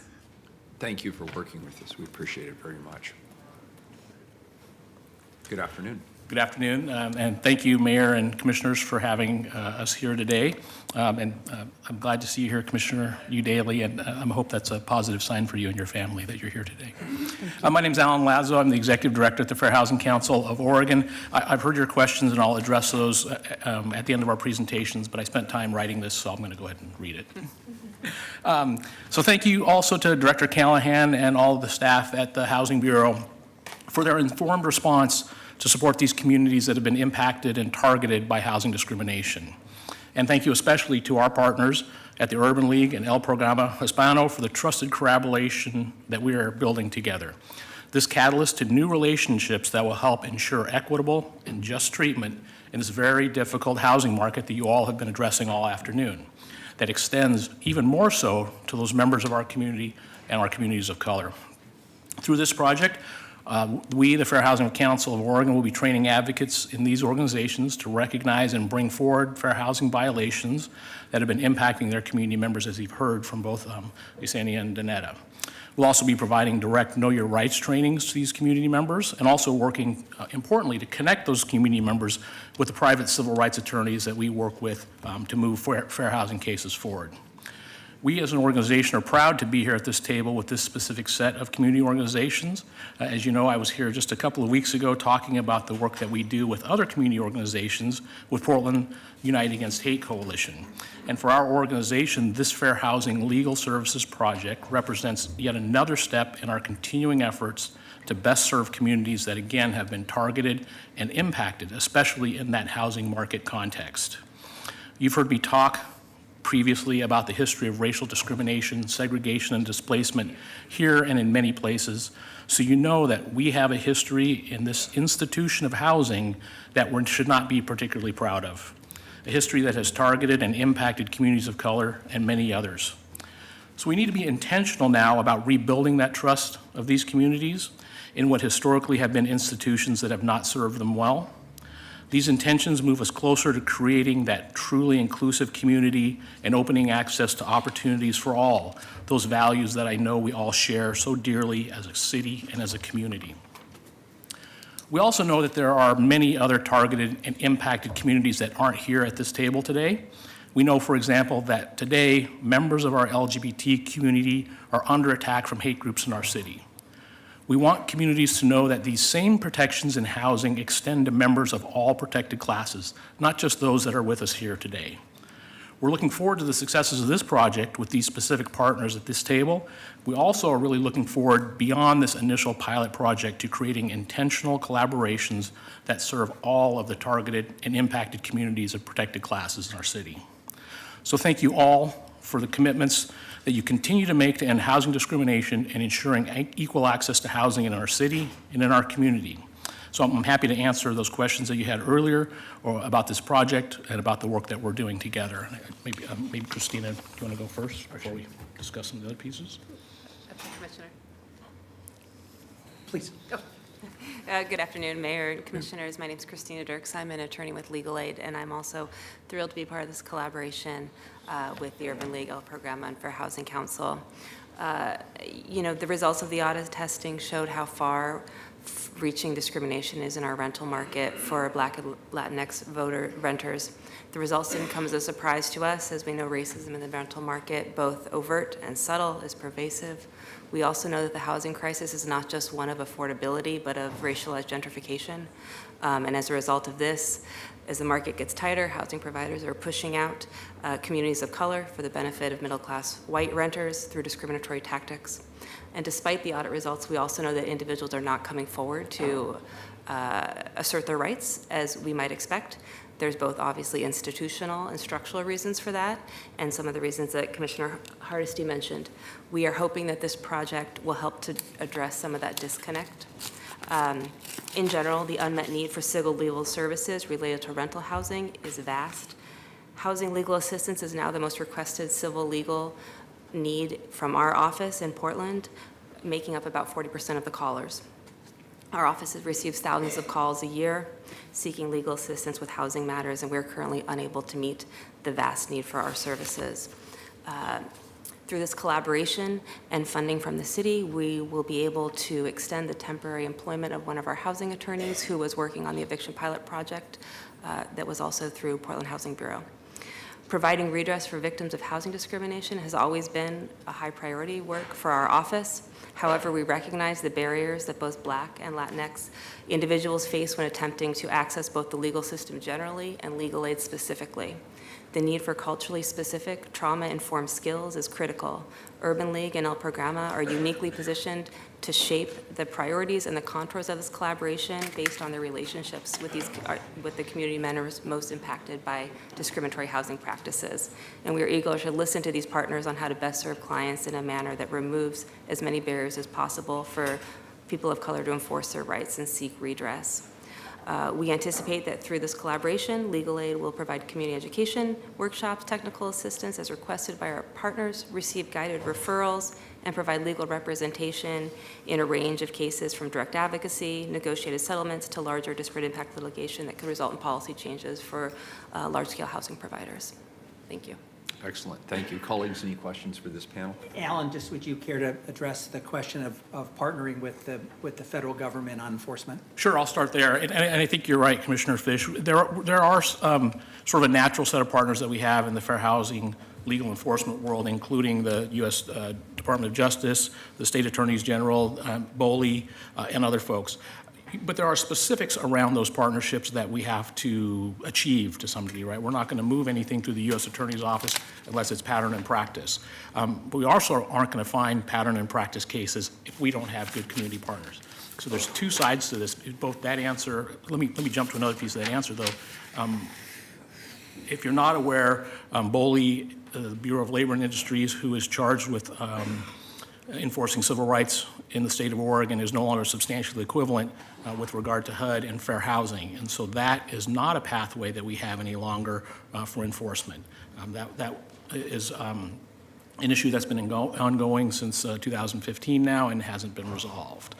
So it's an issue that we need to potentially look at. We've talked with the city about it. So our only recourse with regard to that enforcement, with the complaints that move forward, is at the federal level with HUD. So hopefully that answers some of those questions. Thank you. And then, the other piece of that in the same way is, to echo what you said, Commissioner, this work, and I think I'm glad that we are here publicly to be talking about this project, because there are two pieces of it. One, I think we should send a public signal that this work is happening, that if there are bad actors out there, that we intend to work with these community groups who are experiencing their impacts to root that out. But it also should send a signal to these communities that this is a different way of doing business along this work around housing discrimination. And so again, I think it's to great credit of Director Callahan and the Housing Bureau to address the recommendations that we brought forward out of the testing. Thank you. Very good. Thank you. Thanks, all three of you. We appreciate it very much. Carla, how many people do we have signed up? One person, Cedric Wilkins. Very good. Come on up. Good afternoon. I'm Cedric Wilkins, and I think housing depends on income and salary and on discrimination. How many women governors have we had? 2? How many African-American mayors have we had? None? Right? I personally like the fact that we have a African-American woman police chief. How many of those have we ever had? We've had one. We had one woman police chief called Penny Harrington, who lasted 1.5 years. And she had some issues with her husband or something. I don't know. I got out of the Army. Bud Clark, I like Bud. Used to drink beer with him over in his tavern. When he was mayor, it was fun to be around, but he put her in there and under pressure for some reason. She was held accountable for her husband, so she lasted 1.5 years. I can tell you now that police chief... Cedric, we've got a lot of people All waiting. right, Police Chief Daniel Outlaw has lasted 1.5 years, and I hope she's still police chief. And if you ever can her because she's a woman or she's not macho, I'm going to come here and tell you keep her there. You come up with some intelligent reason to get rid of her. That's enough said. And like I say, housing depends on income. And I don't want to see her going back to San Francisco and Oakland because we're a bunch of racist or sexist people here. Enough said. All right. Please call the roll. Fish. Aye. Hardesty. Aye. Udaly. I'm just speechless, so I'll say aye. Wheeler. I've got a few brief closing remarks I'd like to make. The Fair Housing Act serves everyone, but the law was created in response to the profound injustice of discrimination faced by people of color seeking housing, and specifically racial segregation experienced by the Black community. Today, demographic housing data shows racial segregation and disparate access to housing is still present. But the recent Fair Housing Audit report suggests complaint and audit testing data does not fully explain the demographic patterns of racial segregation and its harmful impacts. The fair housing enforcement tools are typically successful when acts of discrimination are blatant and intentional. But if racial discrimination is subtle, unintended, or intentionally hidden, the current tools just aren't having the intended impact.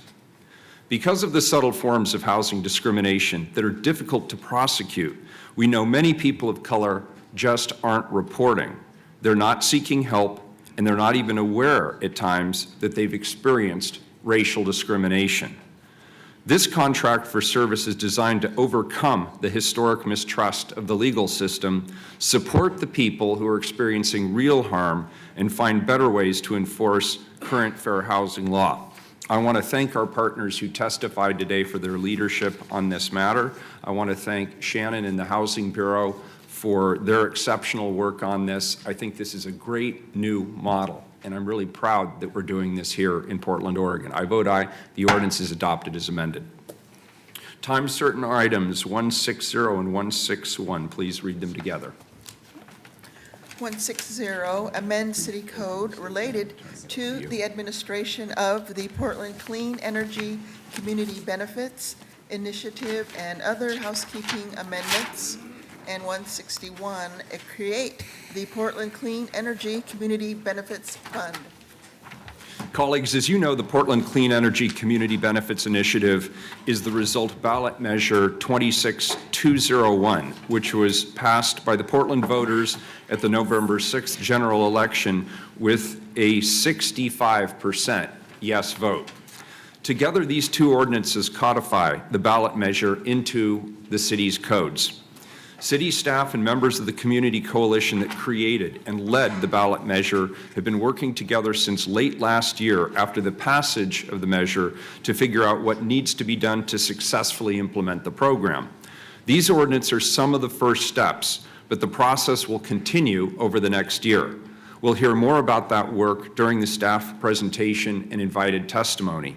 I'd now like to turn this over to my colleague, Commissioner Hardesty, to give opening remarks before staff will present the two ordinances. Commissioner Hardesty. Thank you, Mayor Wheeler, and thank you. It's wonderful to see this chamber filled with many of the people that helped get us to the day that we are at. I am so proud of the work that was done to create the Portland Clean Energy Fund initiative, and I want to take us, before I turn it over to staff, just down a little memory lane kind of thing. I remember having this crazy conversation with this lawyer guy named Brent Foster, who said, I think we could work together and figure out how to develop an initiative that would actually do three things. It would address climate change, it would address economic opportunity for those who've been left out of our economic workforce, and three, it would address the racial disparate outcomes that communities of color continue to experience in Portland, Oregon. And I was just like crazy enough to say, okay, let's sit down and try to figure out how we could make that happen.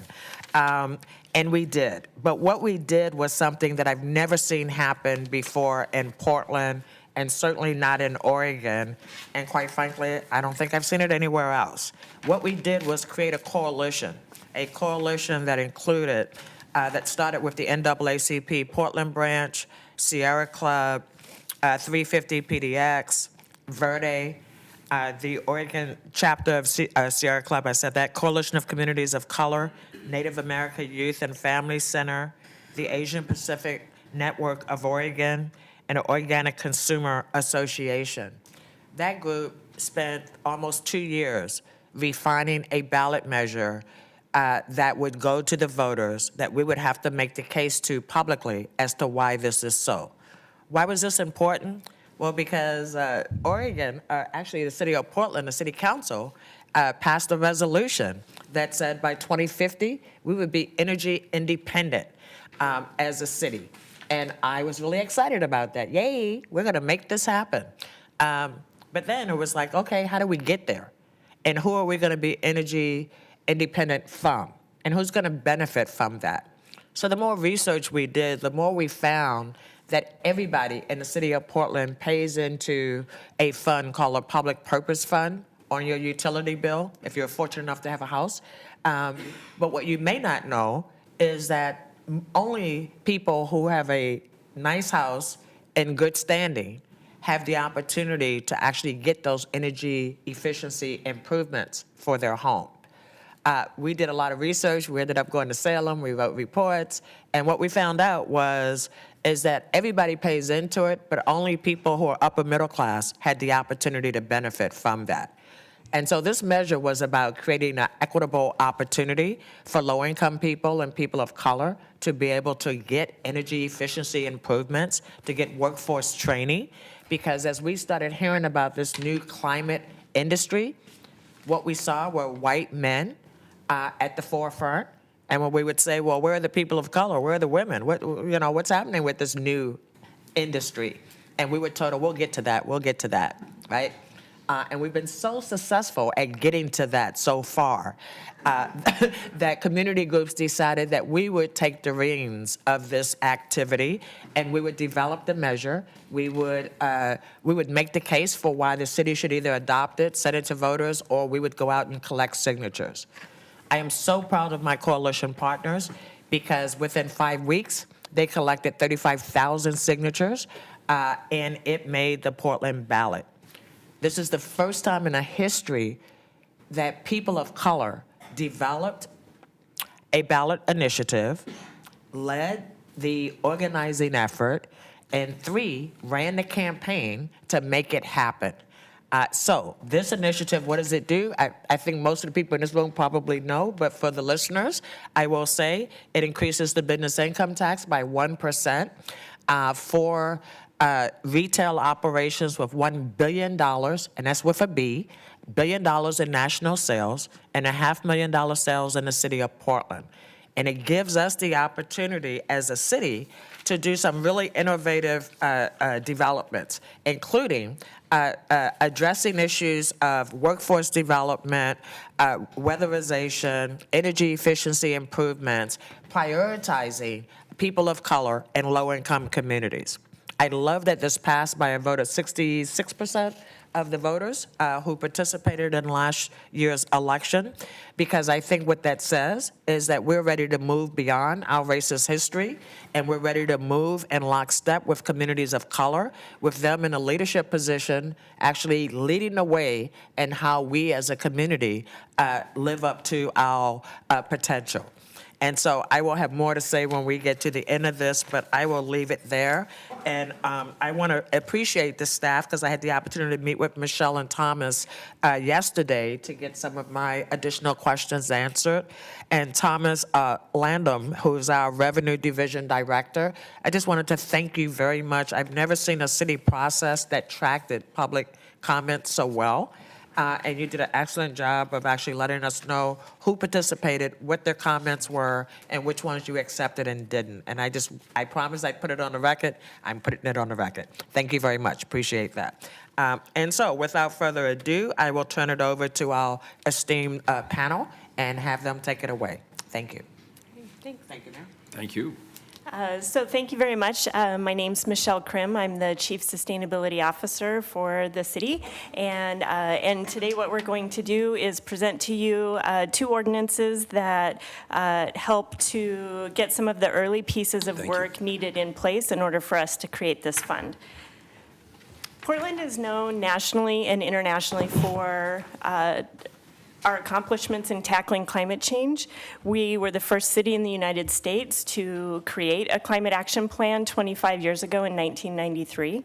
We have adopted some of the most aggressive climate goals in the world, including reducing carbon emissions 80% and having 100% renewable energy by 2050.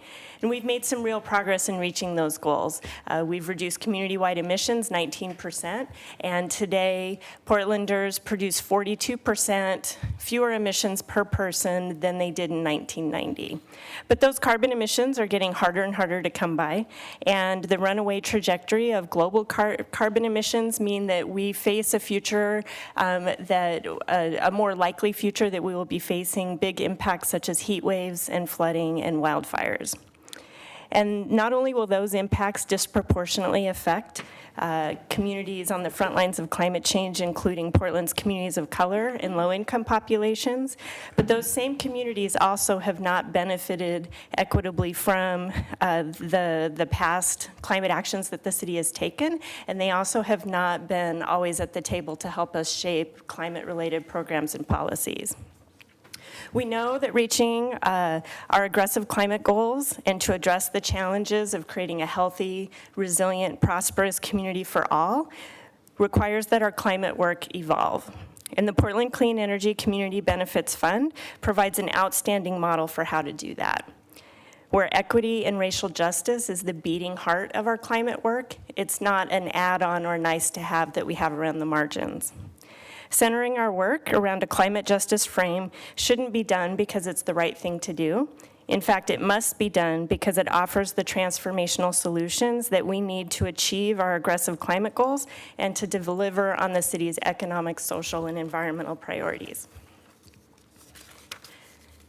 This fund promises to deliver all of that in spades. As you know, and as Commissioner Hardesty just shared, the measure was passed by a margin of 65%, making it Oregon's first ever environmental initiative created and led by communities of color. And it's also the first clean energy financing program in a city of its kind in the country. I want to take a moment to both acknowledge and to celebrate the community vision and leadership that led us to being here today to make this program a reality. From conceiving of the idea, building a diverse and powerful coalition, crafting the legislation, gathering the signatures, and building a groundswell of support, these community leaders and advocates, many of whom are in the room here today, have created a new paradigm for how we can go from incremental to transformational in our climate work. BPS is honored to play a role in stewarding and shepherding the design and development of the fund, and we're committed to creating a granting program that delivers on the community-led vision, both in the outcome and in the process to get there. So with that, Commissioner Hardesty shared a little bit about how the program works. And so again, it's a program that's funded with a 1% surcharge on retail sales of certain large retailers in Portland. And the revenue staff here will describe that in detail in a moment. And it's currently estimated to generate between $54 and $71 million a year. Commissioner Hardesty reviewed the priorities of the fund related to clean energy projects, clean job training, as well as programs that both reduce carbon emissions and promote economic, social, and environmental benefits. Half of the fund's projects must benefit communities, or Portland's underserved populations and neighborhoods, specifically communities of color and low-income populations. The fund is overseen by a 9-member oversight and advisory committee that make recommendations, funding recommendations for city council's consideration and adoption. In addition to annual financial audits and every other year performance audits, this oversight committee is responsible for evaluating the effectiveness of the fund in achieving the goals of the initiative. So in the coming months, each of you will appoint one member of this committee, and then the initial 5 committee members that you see will make recommendations to you for the next 4 members for your approval. So we're currently working with the Community Coalition that led the ballot initiative to outline the details of that recruitment and the expectations of that advisory and oversight committee members in terms of time commitment, meeting schedule, conflicts of interest, stipends, et cetera. And we'll be working with the Office of Community and Civic Life as well as your staff as we gear up to begin that recruitment and selection process. Lastly, I just want to talk a little bit about staffing. Staff from across the city have been working hard to identify the steps that need to be taken to get the fund off the ground. In addition to BPS and your chiefs of staff, the Revenue Division, the City Attorney's Office, Human Resources, and the Budget Office have all played important roles in getting us to where we're at today. The ballot measure identifies the Bureau of Planning and Sustainability as having the primary responsibility for assisting the Community Advisory and Oversight Committee in initiating and beginning the implementation of the ballot measure. We expect the work will take approximately 18 months, with the goal of being ready to launch the fund and make grant awards in July of 2020, if not sooner. Once the program is up and running, the Community Oversight and Granting Committee may decide to either continue utilizing the Bureau of Planning and Sustainability in this fashion or decide to move the program and its staff to be housed elsewhere. BPS is taking our role in helping to create a successful program very seriously, and we're actively engaged with and following the continued leadership of the community coalition that created the ballot initiative. So the ordinance, one of the ordinances in front of you today, item 160, I believe, does three things. The first thing it does is it actually creates the fund by amending City Code 5.04 and adds the fund to the city's financial system. The second thing it does is it authorizes 4 new staff positions to design, oversee, and manage the program. We've worked with the Community Coalition to identify the priority bodies of work that need to get underway immediately, and these staff positions are focused on meeting those needs. One of the positions is a program manager. The second position is focused on coordinating the fund's oversight and advisory committee. The third position is focused on community outreach and capacity building so that local nonprofits are well positioned to submit successful proposals at the time that the fund launches. And the fourth position is focused on performance metrics, reporting, and communications. So provided that City Council authorizes the creation of these positions today through this ordinance, we're ready to begin recruiting the program manager position this coming Monday, February 25th. And the following 3 positions will follow soon thereafter. The third thing that this ordinance does is it directs the Bureau of Planning and Sustainability to bring forth a budget request in the spring bump to equal what we believe the Bureau will spend in staffing, materials, and services by the end of this fiscal year, 18-19, and to request that amount from the general fund contingency.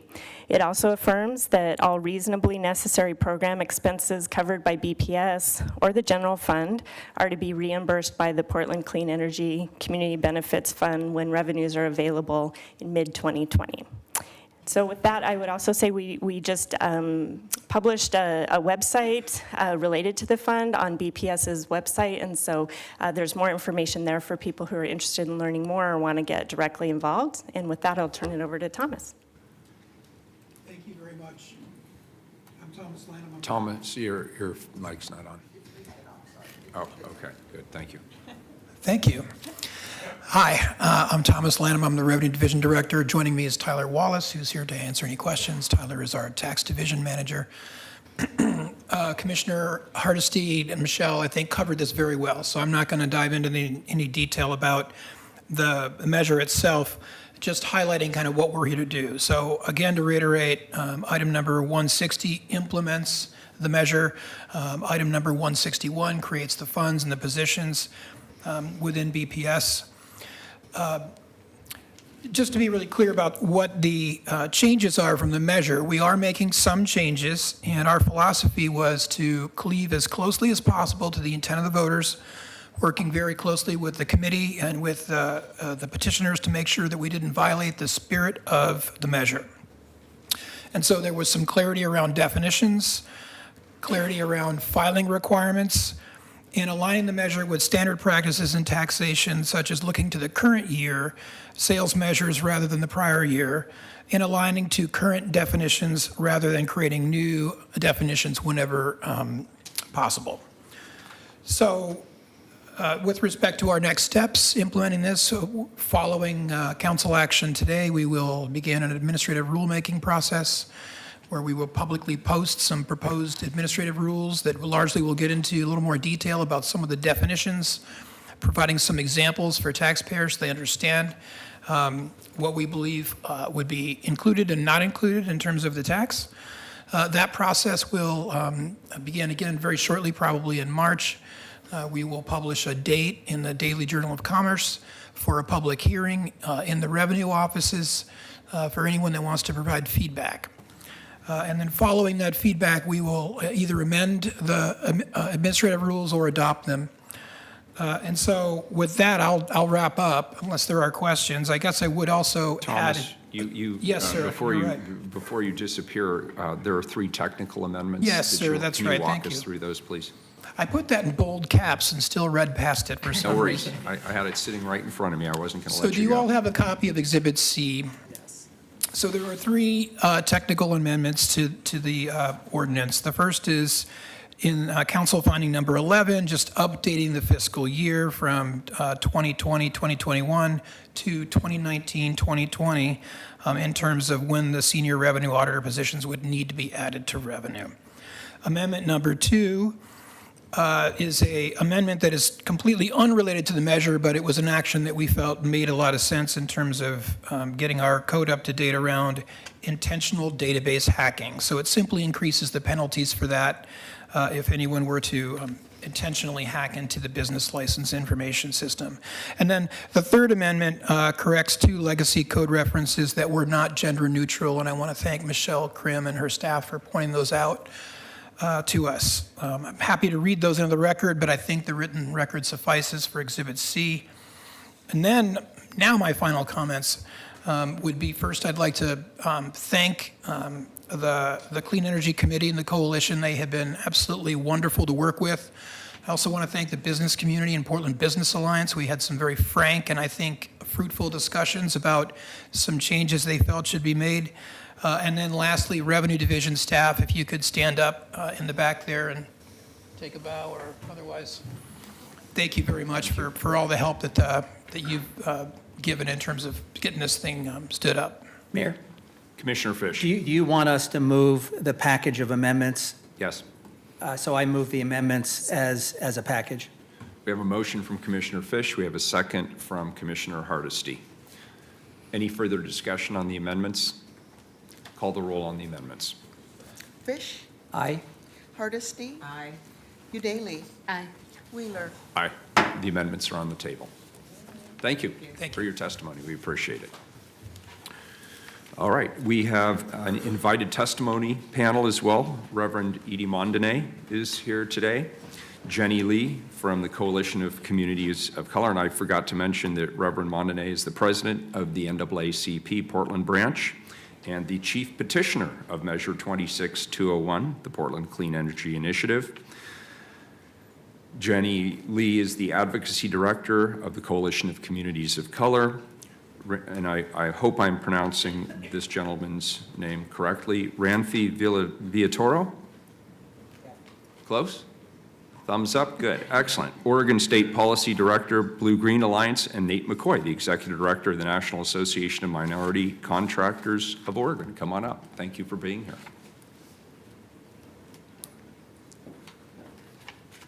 Reverend, you know that this is your second time in testifying within 24 hours. Yes. If you can fit in a third time, you know, we're legally obligated to provide you with office space. Well,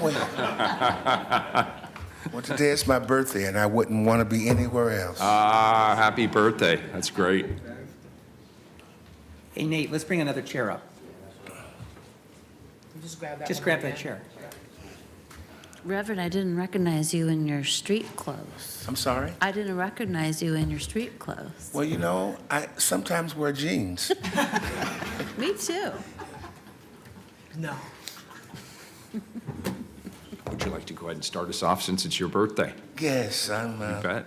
Edie Mondene. I'm president of the NAACP, and I'm my grandchildren's grandfather, most importantly. Good afternoon. I want to take this time to express my gratitude to the mayor and our city's board of commissioners for your role in making Portland history by lending your support to the communities that led the victory in passing ballot measure 26201, the Portland Clean Energy Community Benefits Initiative. I am especially grateful for the foresight of Commissioner Hardesty to be one of the first to bring to light this initiative and invite other partners of the communities of color to come on board. My heart breathes a sigh of hope as I have witnessed the power in the call of collected voices of our citizens. Combined with the feverishly hard work of Portland's communities of color, we took the lead in advancing an environmental initiative to victory. Together, we were able to bring an initiative, bring innovative reasoning to battle the necessary war on environmental injustice and economic inequality. We have taken giant steps in the fight of justice by moving forward a vision for a clean energy future. We look forward to workers with living wage jobs, suitable housing that is energy efficient, and renewable energy that matches the renewed hope that advancement in sustainability yields. The people of Portland said yes to this vision. It suffered intense skepticism from the press, but 65% of this city voted for large retailers to pay their fair share to build climate resilience for frontline communities. Our naysayers will be eager to publicize even minor missteps. They will expect the city to faithfully implement the initiative they approved. Mr. Mayor and Commissioners, we have an expectation as well. We expect you to defend this initiative from those who would seek to weaken it, ensuring that communities of color and low-income folks are prioritized so that they receive needed mitigation and resilience to climate change. The people of Portland spoke loud and very clearly on election night. And our hope is that you will echo their voices. It is imperative to note that this initiative has captured the attention of the nation. Progressive cities, advocates for justice, and those and those who know that it is right now time to address the climate crisis. They are looking and waiting to see to Portland successfully implementing this initiative. In my closing, I caution you to exercise patience. This is a brand new initiative, and we are building skills for contractors, workers, organizations, and more so that they can better utilize this fund. We look forward to continued collaboration to support a strong implementation to this historic measure. Thank you very much. Thank you, sir. Good afternoon. Good afternoon, Mayor Wheeler, Commissioner Udaley, Commissioner Hardesty, and Commissioner Fish. Thank you so much for the opportunity to testify here today on this ordinance adopting the Portland Clean Energy Community Initiative Benefits Initiative into the City Code. My name is Jenny Lee. I am the Advocacy Director at the Coalition of Communities of Color, and I'm here today on behalf of the Portland Clean Energy Fund Coalition's Implementation Committee.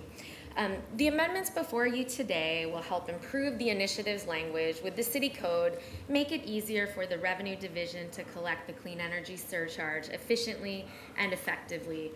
We greatly appreciate the diligence of Revenue Division Director Lanham and his team. These technical amendments will improve and clarify the city code, and we are grateful for their strong engagement with us throughout this process. We look forward next to the administrative rulemaking process.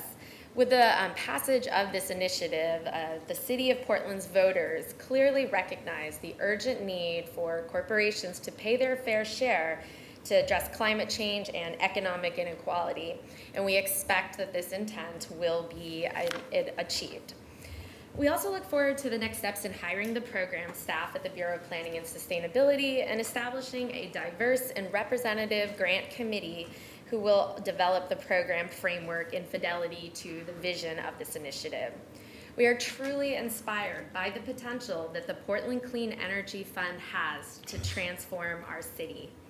The implementation process so far has aligned well with our mission of community-centered leadership, and we expect this approach to continue throughout the development and ongoing operation of the fund. We would like to thank the mayor and each commissioner for your engagement in implementing this measure, as well as your dedicated staff, with special acknowledgement to Commissioner Hardesty, who has been there since the beginning.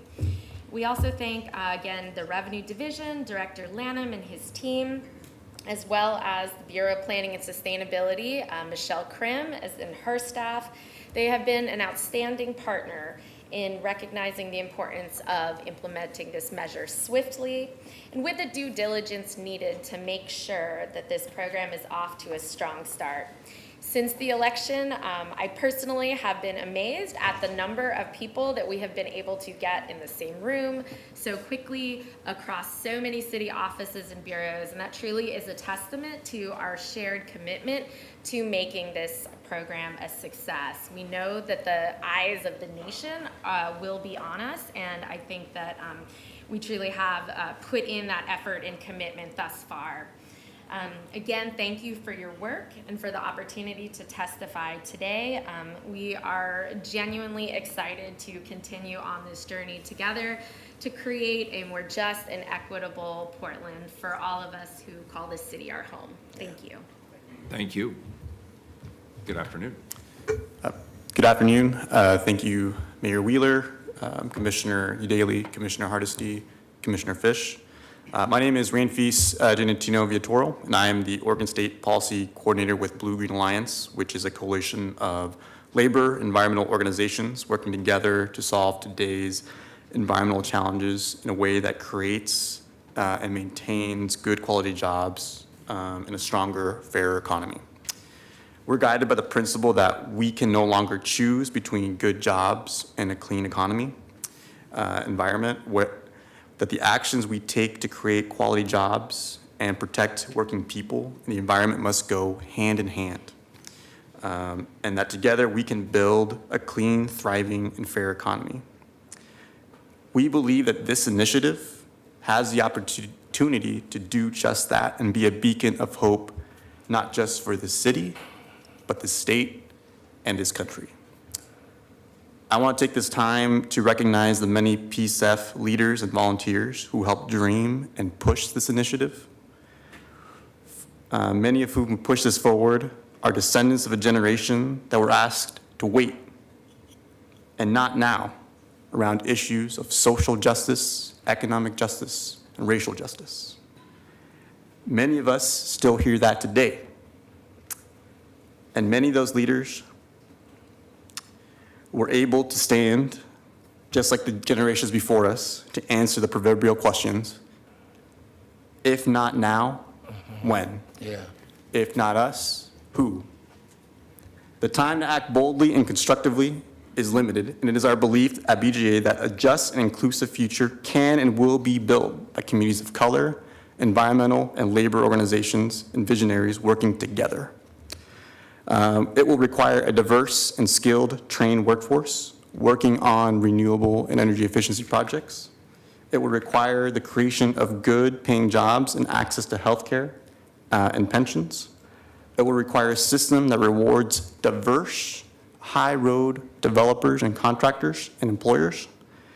It will require a robust public sector to administer and steward and enforce our laws and provisions.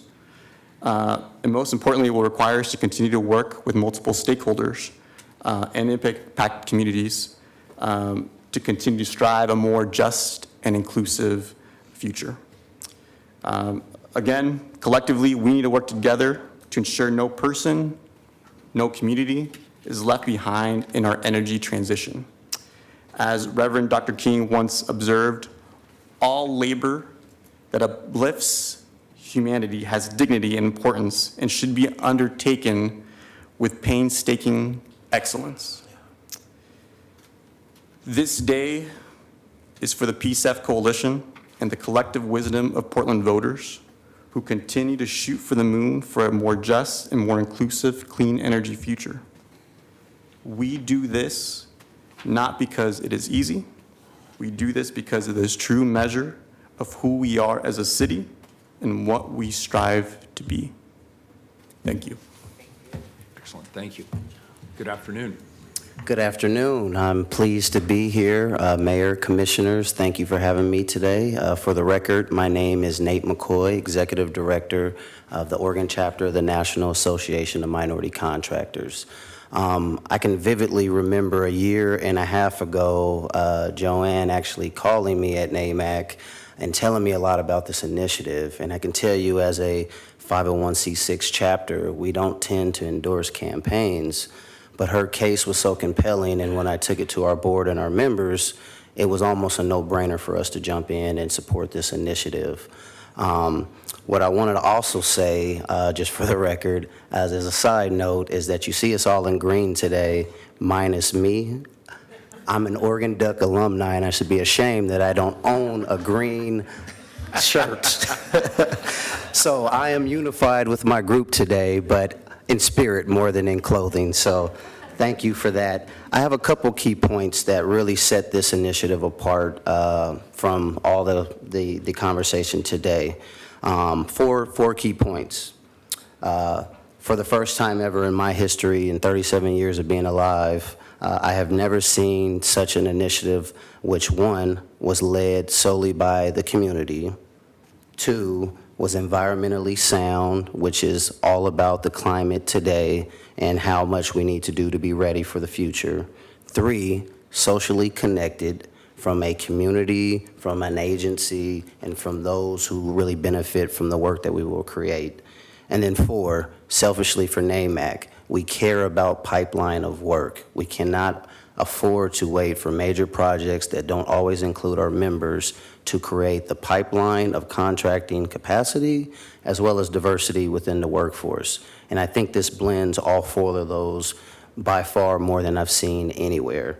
Nick mentioned in the last segment that communities of color are by far leading capacity, and the level of collaboration that this city nationally and locally is being recognized for.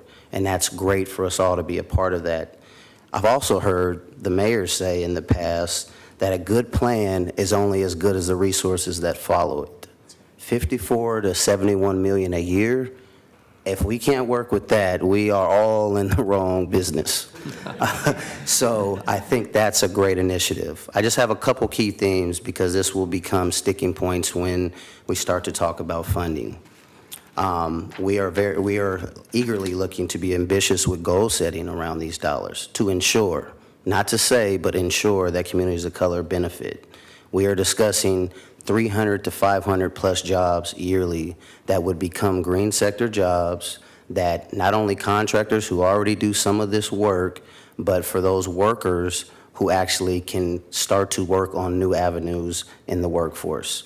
There is national presidents of the green sector movement all across the nation, and Portland is one of the leaders in it. So what a great opportunity to not be chasing our tails, but to be in front of something that we create the outcomes on.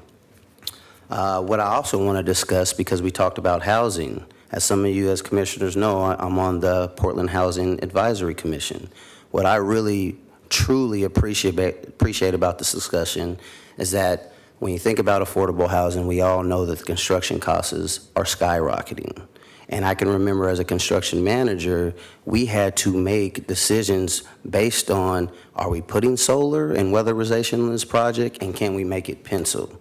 This fund has the opportunity to help subsidize some of these projects to ensure that the tenants and the owners can benefit from these savings and from the affordable housing that's being produced. We also talked in the last segment about homeless. This is the opportunity for some of those folks facing homelessness, facing the rising housing rents, to not only be able to live in their city, but to be able to have the income levels to sustain living wherever they choose. So, I mean, I'm already seeing the housing connection, the employment connection, and the community connection. And lastly, I would be in trouble with my grandma who has passed, who taught me this very long ago. She always told me if communities were able to control the narrative, they could control the outcomes to benefit who they live and break bread with in the community. And what that always taught me was, be visible about what's going on. Communities of color who have always been underrepresented are usually the closest to the solution. So the fact that we put those folks in the solution-based process first instead of last, you get something like the outcomes we have today. So with that said, I just want to applaud the commission, everybody behind me, everybody on this panel, and the work is just starting, and we are excited about this opportunity, so thank you. Thank you. Thanks all four of you for being here today. We appreciate it. Reverend, happy birthday. Thank you. Happy birthday. Carla, how many people do we have signed up for public testimony? We have 10 people. Very good. Please call the first three. Are Cedric Wilkins, Jay Singh, and Maria Hernandez Segoviano, and they'll be followed by Anissa Pemberton, Anana McGuire, I believe is the last name, and Deneen O'Rourke. I'm Cedric. People of lower income tend to be, and young people tend to be resourceful. When I was getting my electrical engineering degree, I saw in North Portland, people, I think one was the Scanner magazine, had solar cells across the building. The Alibi Bar and Grill had passive solar on the roof, right? People of lower income don't want to spend money, and they want to save money, and they're more likely to use alternative forms of energy. Before my father died in the 90s, he wasted money. He retired from Nabisco cookies and just let natural gas go out the window. And I'm sorry to say it's probably because he's dying and he's getting old, and it's like, I don't care, and he had the money. And it's almost like his pension plus Social Security, he was blowing Social Security right out the window. In heating costs, he wanted the house to be like Venus, Anyway, on energy, I tend to side with Energy Northwest, living off the grid, natural gas, solar cells on your roof, passive solar, be off the grid. I'm sorry, PGE tends to push centralized power. They own the power lines, right? And so they want you to still be into the power grid. I'm not sure I like that. Sometimes I think when PGE talks about solar and wind farms, I'm not too sure. I mean, we get a lot of natural gas and it comes from Canada, but the idea is to try to use less of the grid as possible. And cable television, it's a great way. Instead of driving somewhere, get a video phone or video conference or text somebody. And instead of physically having to move, which takes energy. All right, my thoughts. My dad was the worst offender, and maybe I'm talking here, but actually, like to say, low-income people are the best. They're the ones that hits them in the pocket, younger people. And they're the ones that are most likely to do things like solar cells on the roof, like in North Portland, or passive solar, and use natural gas as least as possible and make sure it doesn't go out the window. Thank you. Good afternoon. Good afternoon, Mayor Ted Wheeler, Commissioner John Hardesty, Commissioner Fish, and Commissioner Yu Daly. My name is Maria Hernandez Segoviano. I am the Policy and Advocacy Manager at Opal Environmental Justice Oregon. We organize people and people of color to achieve a safer, healthier environment in the place we live, work, learn, practice spirituality, and play. Thank you again for the opportunity to testify. I urge the city to implement, maintain, and strengthen the Portland Clean Energy Fund today. This initiative has changed the story about who makes decisions in Portland. Our communities have advanced a clear mandate to act on climate change and invest in justice. This policy is one of the best examples of how local governments can address inequality while taking bold, I say bold, climate action. Global and national allies are rooting for us to do this right. As a part of the organizing committee of the International Frontline-led Climate Justice Alliance, Opal traveled to Washington, D.C. to talk about this policy with Representative Alexandria Ocasio-Cortez. When frontline communities lead and when mainstream allies follow, justice is the result. We are up against wealthy, powerful interests who wish to see us fail, to preserve their profits. They're willing to sacrifice the needs of our community and of the very ecosystems upon which our lives depend. We can't allow them to stop this particular momentum. You cannot let them weaken this policy. We urge you to not let them weaken this policy. The people who want to undermine this initiative didn't win 65% at the ballot. They lost handily. Their scarce tactics didn't work on voters, and they should not work on city councilors or yourselves today, or unelected bureaucrats who may seek to weaken this policy. For too long, decision makers have failed to act on the crises we face. That's why we took matters into our own hands. Portland workers or low-income households or beautiful and diverse people of color or frontline communities in the fight against climate change are the leaders now and always have been. This is the new political alignment. Follow us, and together we all win for a better world and for a better city. Thank you. Thank you.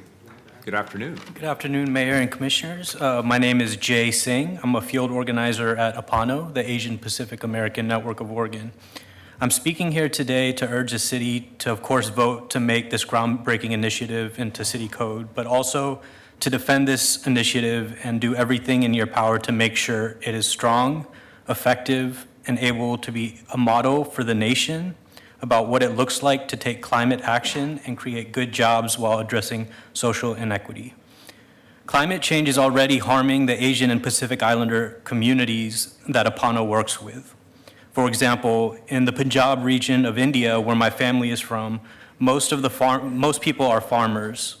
After years of prolonged drought, many farmers are committing suicide because of their inability to provide for their families.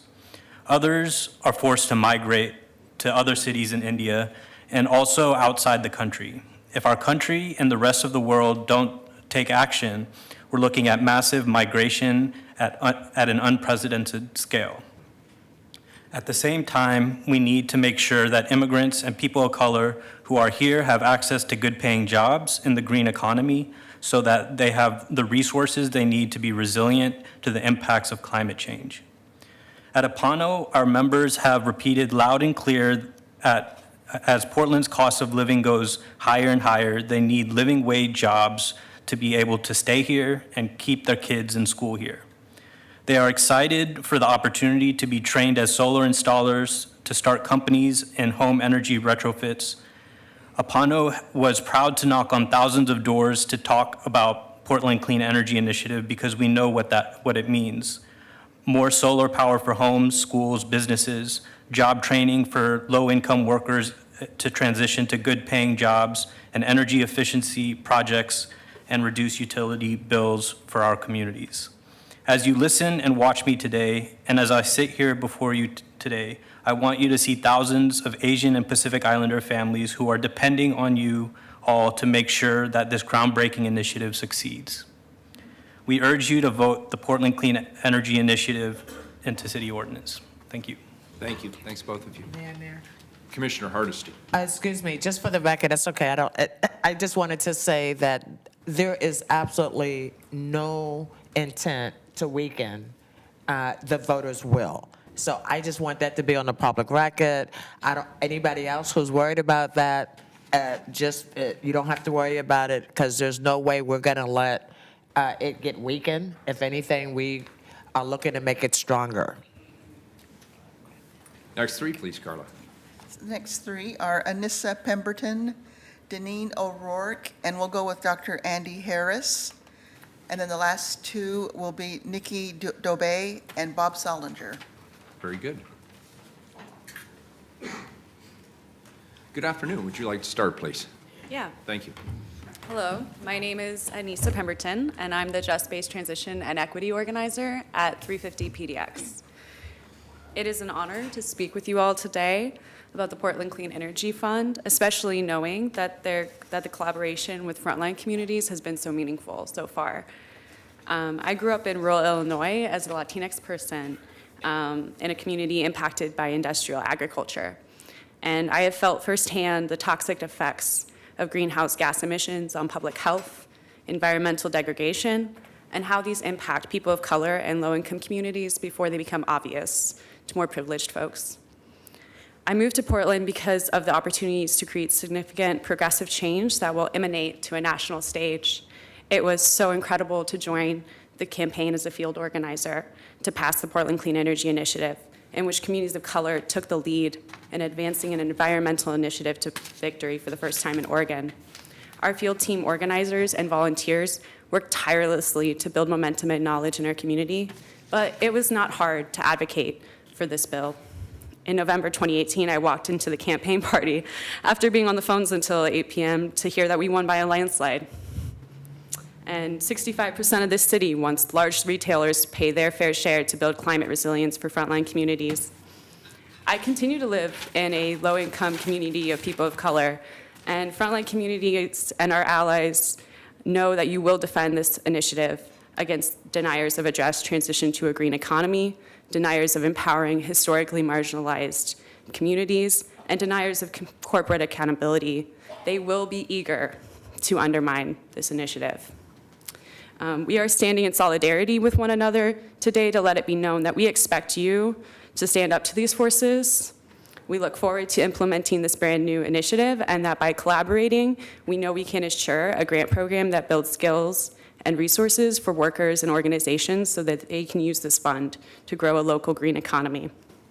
As a representative of 350 PDX, I hear regularly from progressive cities and justice advocates that they are looking to Portland to successfully implement this initiative. It's time to address the climate crisis, and it's time to center communities of color and low-income folks so that they can receive needed mitigation and resilience to climate change. Maybe someday there will be an Illinois Clean Energy Fund that can support the community in which I grew up in. Ultimately, that long view of climate justice should be ever present in this implementation. Thank you so much for your continued advocacy and collaboration with frontline communities. Thank you. Good afternoon. Good afternoon. My name is Deneen O'Rourke, and I'm here with the Oregon chapter of the Sierra Club. I am 23 years old, and in my senior year of high school, Superstorm Sandy hit my community on eastern Long Island. And that forever changed my neighborhood, my dad's job as a lineman for the local utility, and my own perception of my future and the future of my home. Fighting for climate justice, as we've heard from people before me this afternoon, is personal, as is the implementation of this measure. On the field team for this campaign, we talked to thousands upon thousands of members of our communities to pass this measure. And as many in this room can attest, the moment voters heard our first sentence at the door and understood what this measure was about, our work was mostly done. They were convinced. Then on election night, this campaign rose out of the ashes of the lost environmental ballot initiatives across the country, like those in Arizona, Washington, and Colorado. Why? Portland succeeded because we followed the visionary leadership of those who are most impacted by climate change, who know what solutions their communities need. And now, as news outlets buzz in every direction about the federal Green New Deal House resolution, our own city has also captured the attention of the nation, passing a city version of the Green New Deal. Transforming our economy, providing living wage jobs to those who need them the most, and tackling the climate crisis. This is what it looks like to be on the cutting edge of a major, unprecedented transition. I, too, regularly hear from Sierra Club chapters across the country who are eager for updates on this measure's implementation and also advice on how they can create a similar measure in their communities. And as we embark on this historic moment of signing this law into implementation, let us not forget that the spotlight is truly on us. So thank you to the mayor and to the commissioners for their collaboration, for following the leadership of the frontline communities who led the Portland Clean Energy Fund from the idea to the implementation. It's truly an honor to be here to see the dedicated work of this frontline grassroots campaign become written into law. Let us not dismiss the enormity of this victory and the power of grassroots organizing in making it happen. We'll be here every step of the way to support a strong implementation. Thank you. Thank you. Good afternoon. Afternoon, Mayor Wheeler, Commissioners. I'm Dr. Andy Harris. I'm on the board of Oregon Physicians for Social Responsibility. You're now hearing from all ages, from 23 to 76. I am somebody that has benefited by white male privilege over the years, and I'm absolutely thrilled that this measure passed, started by Joanne Hardesty, with a strong support from the communities of color. For the first time in Oregon's history, communities of color really took the lead on this measure. It advanced environmental initiatives and will benefit both the environment and those who are living in low-income communities. Oregon Physicians for Social Responsibility was pleased to be part of the grassroots coalition of support that helped pass the Clean Energy Fund to that record 65% vote. We're also pleased that Portland will take leadership in climate disruption through the weatherization of homes, solar panel installation, decreasing energy costs to low-income folks. And we're particularly pleased that the measure seeks to give training and employment to those that have been economically marginalized.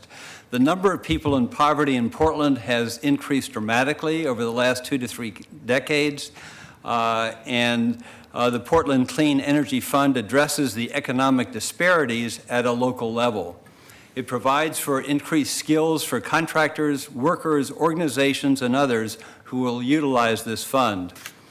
So once again, we do expect you to defend this initiative, and I appreciated Joanne's reassurance that you will defend it from those we know that will seek to weaken it, ensuring that communities of color and low-income folks are prioritized in receiving the benefits. Thank you so much. Thank you. Thanks all three of you. Appreciate it. And the last two are Nikki Dobey and Bob Solinger.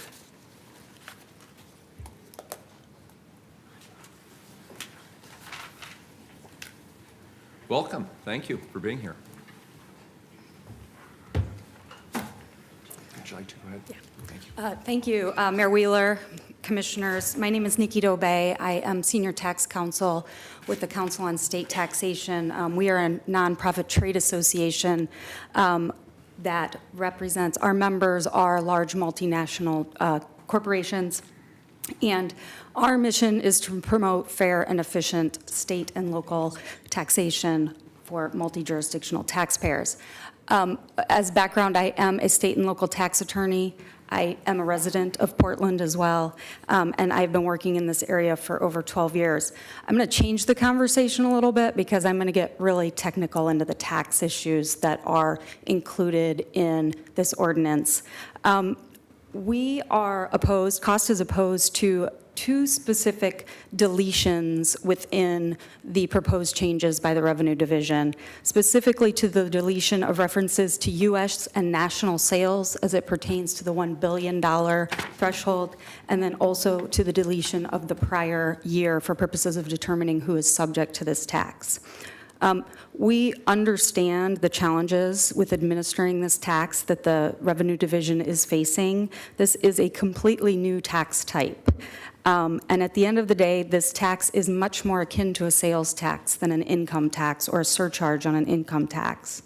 So we understand there are significant challenges with trying to administer the tax in the way that the Revenue Division would like to do that, which is by making it part of the business license tax form and linking it to the apportionment information that is included on that form. We see the changes that the city is proposing as an attempt to really put a square peg into a round hole. And this really does not have anything to do with opposing this measure. It's just how to administer it in a way that our members can actually comply, which they do want to do. The changes could significantly broaden the taxpayers that are subject to this tax and the base that is included. So we see this as a significant expansion of the tax that was passed by the voters, which we do not believe that the City Council has the authority to approve without voter approval. In the case City of Portland versus HomeAway, which was decided in 2017 here in the U.S. District Court, the council attempted to approve by vote within the council of an expansion of a definition, which was found to be invalid. By removing these terms, this is a significant expansion of the tax. So we would very much encourage you to reconsider those deletions from the ballot measure that was approved by the voters. And happy to answer any questions. Thank you. Good afternoon. Good afternoon, Mayor Wheeler and members of City Council. My name is Bob Solinger, and I'm here testifying on behalf of Audubon Society of Portland today. It was an incredible honor to work with so many amazing groups on this ballot measure. It truly is historic. I've worked on many campaigns over the last 20-odd years. I've never seen one like this in terms of its depth, its breadth, its inclusivity, its leadership, its diversity, its dedication to getting to the places in the city that are often just ignored in campaigns, particularly to get to those places, to go to those places first and make sure that voices that are so often are left out of convenience or out of worse motivation were put in the front. The city's done a lot of historic things for the environment over the years. We've been a leader, but this one is different, and we're not only raising up the environment, we're raising up the community with the environment, and those two things have to go hand in hand if we're going to have a sustainable future. And that's what makes this so powerful, is we can put solar panels on buildings and windmills on buildings and plant trees, but are we bringing everybody along in the community when we do that? And particularly, are we bringing along the people who so often are not included in the benefits of these endeavors that we do? You've heard today about the concerns of people trying to undermine this effort. And I appreciate the comments and the dedication and the work that's already being done and is going to be done going forward. I don't doubt City Council's commitment to implementing this. I'm frankly less worried about the enemies of this measure because they're going to be very visible. We're going to know them when they're in the room.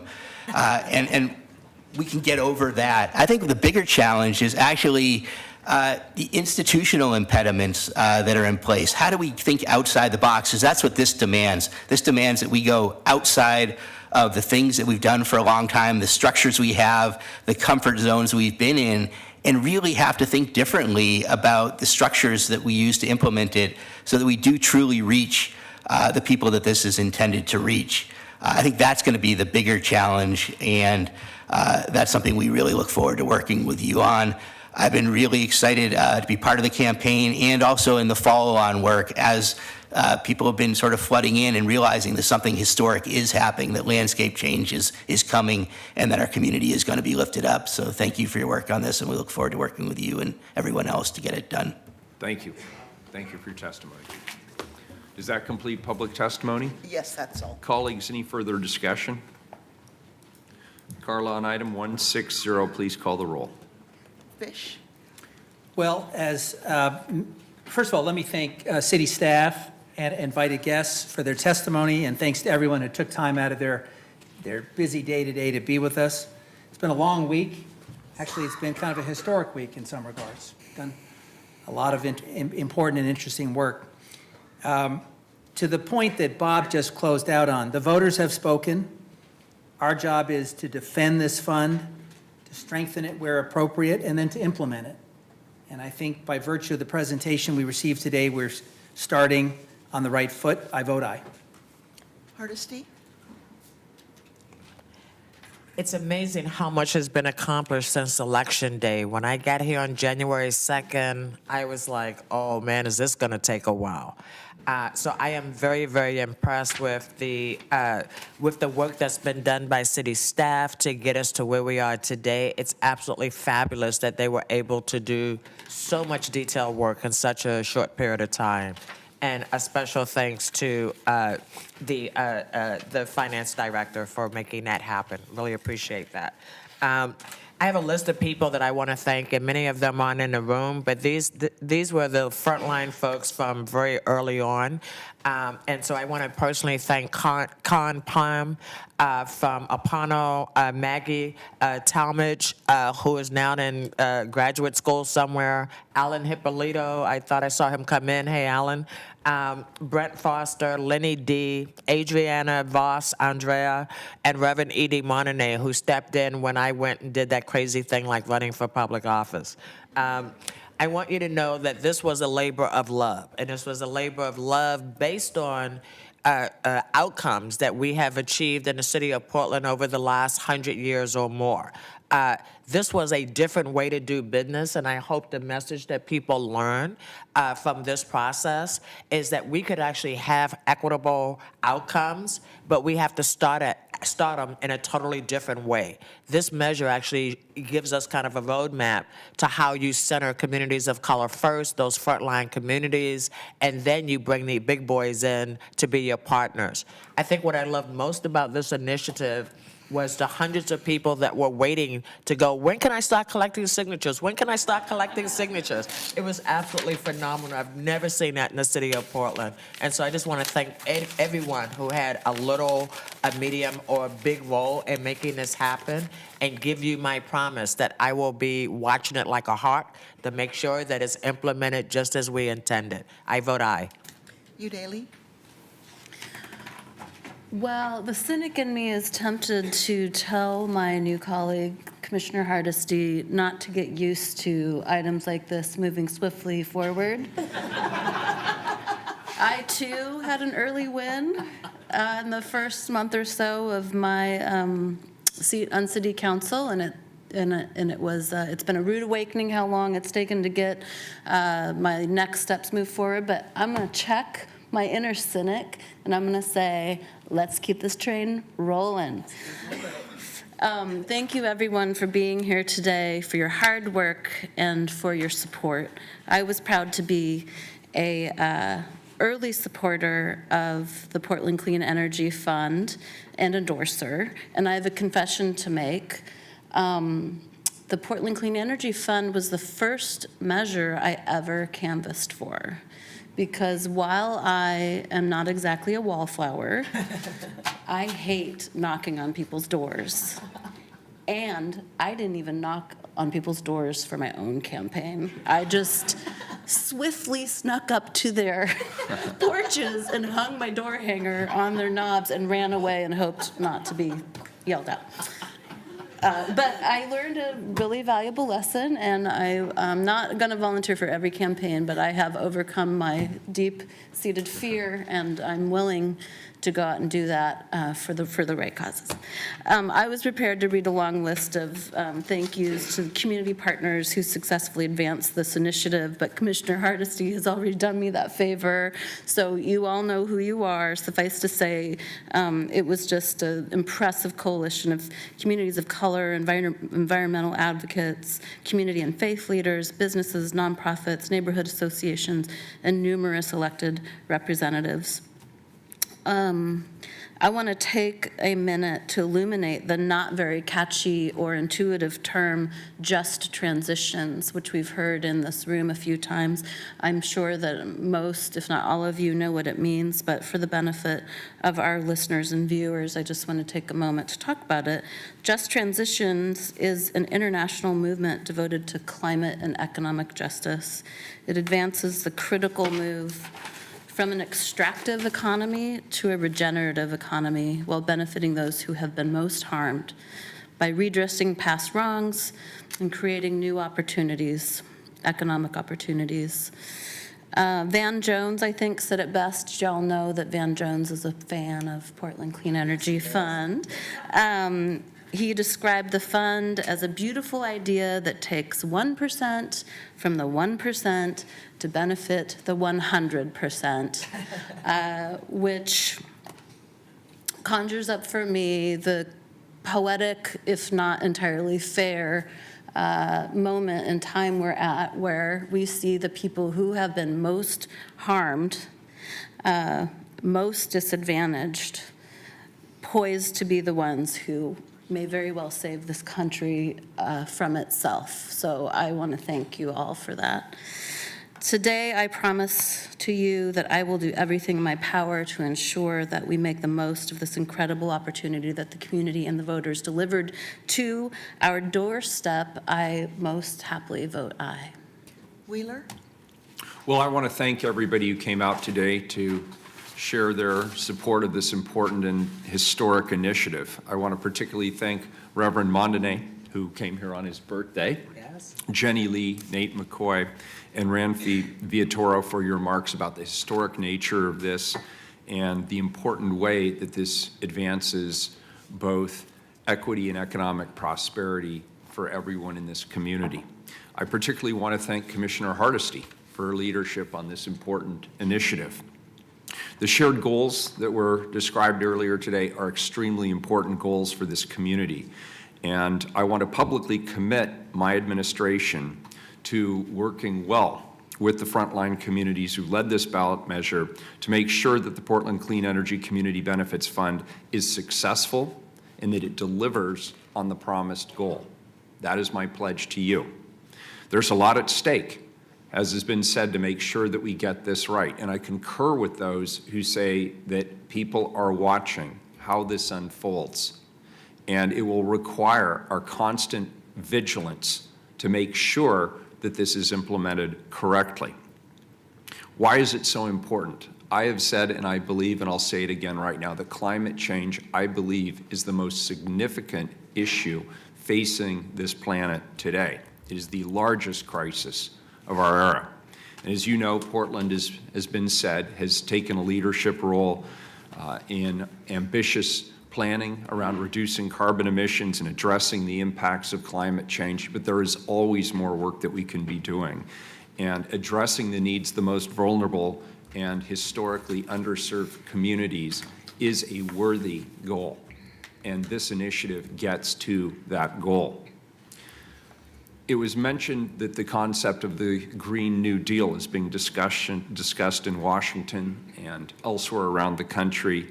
And there's no question in my mind that people will not only look historically at what the city of Portland has done around climate action, but they will look to this specific initiative as an example of a new way of organizing the community, in a new way, as was said so eloquently by people testifying, a way to lift the community while also achieving our climate action goals.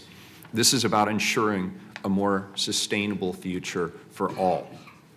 The strength of the community support for this initiative and the leadership of frontline communities, both of which we've heard from today, was not only critical in the success of the ballot measure, it will remain equally critical to the successful implementation of this initiative.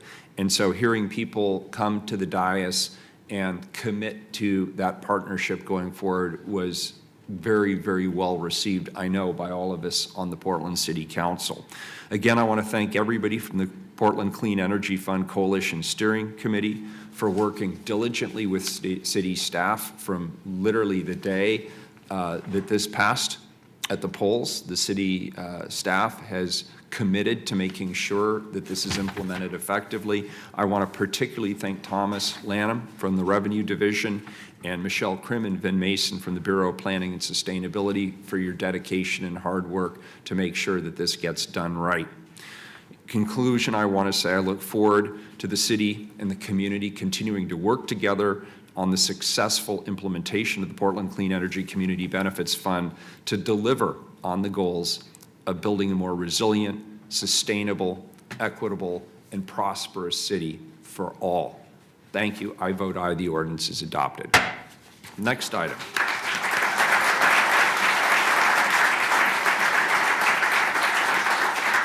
And I promise I won't give a long speech on this one at all. Item 161, please call the roll. Fish. Aye. Hardesty. Aye. Udaly. Aye. Wheeler. Aye, the ordinance is adopted. And guess what? We are adjourned.